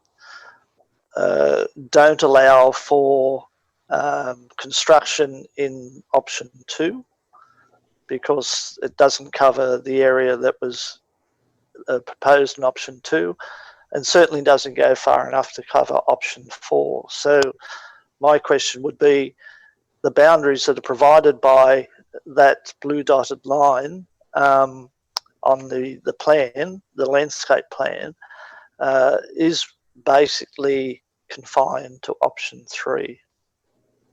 Is that correct? Through you, Mr. Mayor. I'll ask our parks planner to explain that to you and the approach. And again, I'd reiterate that it is just an indication because we don't have a detailed design. Susan, could you add to that, please? Yes, because there isn't a detailed design, this plan needs to show an indicative location. It's very, the sausage shape shows where it is located in relationship to the other things like the oval and the car park and the netball courts, but it isn't a definitive location. Part of it, yeah. Can I ask another question? Yes. If you were to, in that blue dotted line blob area, if you were to locate a 525 square metre footprint building, would you be able to retain the trees as indicated in another condition, another activity in the plan, and also not impede on the heritage status of the oval? General Manager? Yeah, through you, Mr. Mayor. And I'll ask Susan to add to this, but the site reference in the planner management is up to an indicative, and again, subject to design and site constraints. So you have mentioned trees, you have mentioned heritage, and there are also some Sydney Water considerations on that site, as well as a telecommunications constraint that needs to be factored in. But the first step is really looking at the location, and then working through the site constraints, the planning controls that sit around that, and coming up with a detailed design that is fit for purpose. Susan, is there anything else that you would like to add? No, I think that covers it, because until the detailed design is done, it's very difficult to be any more specific other than it's in that location. And I think, Councillor, the point was made a bit earlier too, that the size that was put in the plan wasn't the size that the club had actually asked, had a smaller footprint as part of their concept. I believe at one of the briefings, the consultant actually said he took that 525 metres square based on the Drummoyne Oval experience as a guide. However, I believe that some of the concepts that the rugby club and sports clubs have looked at is smaller than that, but it is up to, it's not saying it will be that size. It's all subject to the detailed design and the site constraints. And until we actually have a location, it's impossible to do a detailed design. Thank you, General Manager. I've had a query on, do we need to finish at 10 this evening? Yes, we do. So has everyone had an opportunity to scan down those amendments, and do you feel you've got a clear understanding of what the amendment is suggesting? Mr. Mayor, if I could. Councillor, look, I've been through a lot of that. A lot of it I'd be very happy to support Councillor Williams in. If necessary to keep this on the table, I'd be happy to second. But procedurally, I think there are so many elements to this, and it's a similar discussion that we had this morning when I'd raised a number of possible amendments. It's probably better, provided the set of amendments we end up are consistent, to break them down into smaller groups so it becomes more manageable. So I really don't think there's any prospect of us finishing this debate tonight. I don't know whether it would be appropriate to defer it to a future meeting, or if, I don't know what the feelings are on that, but there's just so much to it. The other thing that concerns me, that I think Councillor Williams has alluded to, is could I just stop you there for a minute before you go too far? We don't slip into debate just yet, or because we'll end up in a debate, I'm sure. Yeah. Are you happy to second the amendments to the recommendation? Yes, I will second them, just to keep all these issues on the table. Thank you, Councillor. All right, so if we were to follow normal due process, we'd go back to you, Councillor Williams, and allow you to speak to those.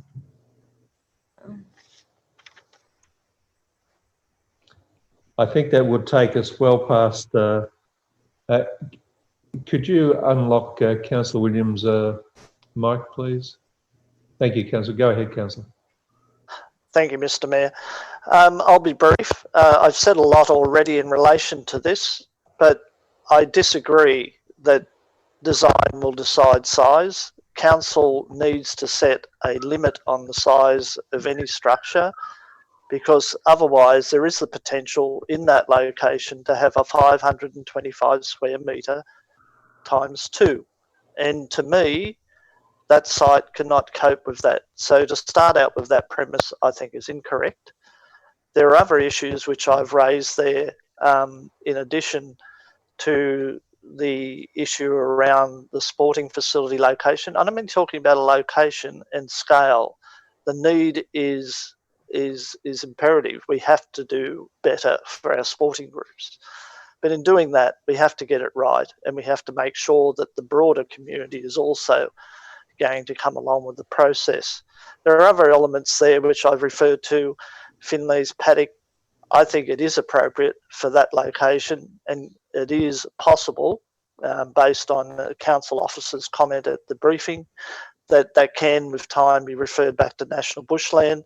It's an isolated pocket that has the potential to cause ongoing impacts on the remnant bushland adjacent to it, and to have that return back to some meaningful bushland environment, I think, is important. In terms of page 176, UAE 10. Councillor Williams, would you mind if I ask for just a slight departure from normal process here? And if I could ask the mover and seconder of the original motion whether they're happy to accept these amendments. And then if they are, then I'm happy for you to continue on. It may be, if they're of a mind to accept your amendments, then maybe we can move forward. Would you be happy if I made that suggestion? Sure.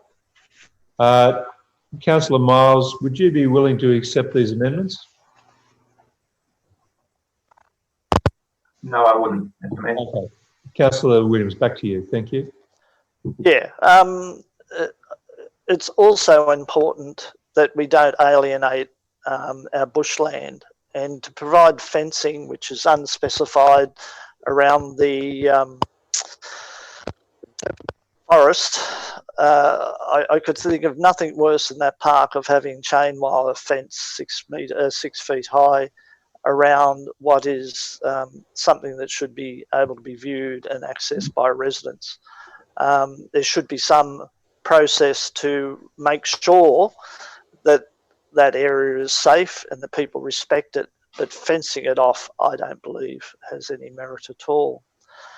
The historic context of the Oval is an important consideration in the location that's proposed in the plan of management. As I've pointed out, a building wider than 10 metres will drive significant damage to that curtilage of the grandstand, and the historic nature of that oval has been there for a long time. Intruding into that with a large building, I think, is not appropriate. Likewise, the conflict it will have with the sports played on Oval 2, I think, would be unacceptable on the sidelines of a sporting field or in close proximity to cricket balls. I've already talked about 32 on page 192, which to me, because of the impracticality of the current smudge or proposed area, it doesn't give any comfort that it'll be located in an area, a location that can accommodate the sort of building that we're looking for. I've suggested deleting the bar. I think most people would consider having a bar not appropriate in the context of what we're trying to achieve in a community area. Dot point 5 in 32 is we seem to be talking about two community location facilities within this building, one being a meeting room and one being a community room. I would imagine in a building of this size, combining those would be the way to go forward. The scale of the building, I believe we need to set in this process. It's indicated that the maximum could be 525 metres squared. That is impractical in any of the locations and is at a scale I think would be detrimental to the overall park, whether it be the aesthetics or the heritage context of the park. Councillor Williams, may I just stop you for a moment? We've got 5 minutes to go. I can see that we probably won't get to the end of your speaking to the amendment to the motion, and there'll be a fair bit of debate, I would think, on that. May I ask the General Manager? General Manager, is there anything else in the papers which is urgent that we need to address tonight before the next meeting? Through you, Mr. Mayor, we need to deal with the LSPS. So that the LSP has been moved forward. So, Councillor Williams, I can see that we won't get to the end of your debate, and I wonder if we might hold that in abeyance and deal with the LSPS to get through tonight. Do you think that's would that be acceptable to you? Simplest method would be to defer the plan of management to the next meeting, and then we can move on to the. All right. Mayor, there's a live motion that I've moved that the LSPS be moved forward. Would you like to move, Councillor Williams, that we defer it to the next meeting? Can I ask a question? Can I ask a question? If you keep asking questions, we will not get the LSPS done tonight. Don't we finish at 11? No, 10 o'clock. Normally we start at 7:30. Tonight we started at 6. Yeah, but we have till 11 in the code of meeting practice. So In the revised, no. If you look at the revised meeting code of practice, which is put out during the week, we finish at 10. So we've got 4 minutes. all right. So, Councillor Williams, would you move that we defer that? Yes, I do, Mr. I'll Mayor. second it. All in favour? Aye. Is that everybody in favour? No. Said no? Who said no? Against. You're against deferring the plan amendment to the next meeting? Anybody else against? Just Councillor Miles. What happens if we don't finish? We defer this to the next meeting. But the LSPS, we should probably try to put through tonight if we can. So we'll just come to the next meeting. So, Councillor Miles, you're moving the 4.5 LSPS. Have I got a seconder for that? Councillor Sanderson. Councillor Miles, any discussion you'd like to make about the LSPS report? Under the staff, it's thorough, exactly what we need. So, no, Does anybody wish to speak? If I got a seconder, Councillor Sanderson, anybody wishing to speak against 4.5, the recommendation there? Please take a minute to consider if you're against it. I'll put the motion. Those in favour, that's carried. Is that unanimous? That's unanimous. Thank you. Quarterly, we've got 2 minutes. The quarterly budget review as per 31st of March, that perhaps should be deferred to the next meeting, do you think? We probably don't have time to deal with that. Councillor Collins? Next meeting. And I think we'll carry the rest over to the next meeting. So I'll move that we carry that over to the next meeting. Have I got a second? Councillor Williams, all in favour? Is that unanimous? That's unanimous. Thank you very much, councillors. Is there any further general business we need to deal with tonight? yes, Mr. Mayor. Councillor, I'd like to move that we hold an extraordinary meeting to deal with the Boronia Park Plan of Management this week. is there a seconder for that? Councillor Crassoy, seconded. Who's in favour? Can I see who's in favour of that? Could I ask? Yep, right. All in favour? That's unanimous. All right, I'll pass it over to the General Manager to see if she can organise that. We've got to go out and notify, of course, and all the rest of it. General Manager says we can do that. So if there's no further business, I'll close the meeting at 9:58 p.m. Thank you, councillors.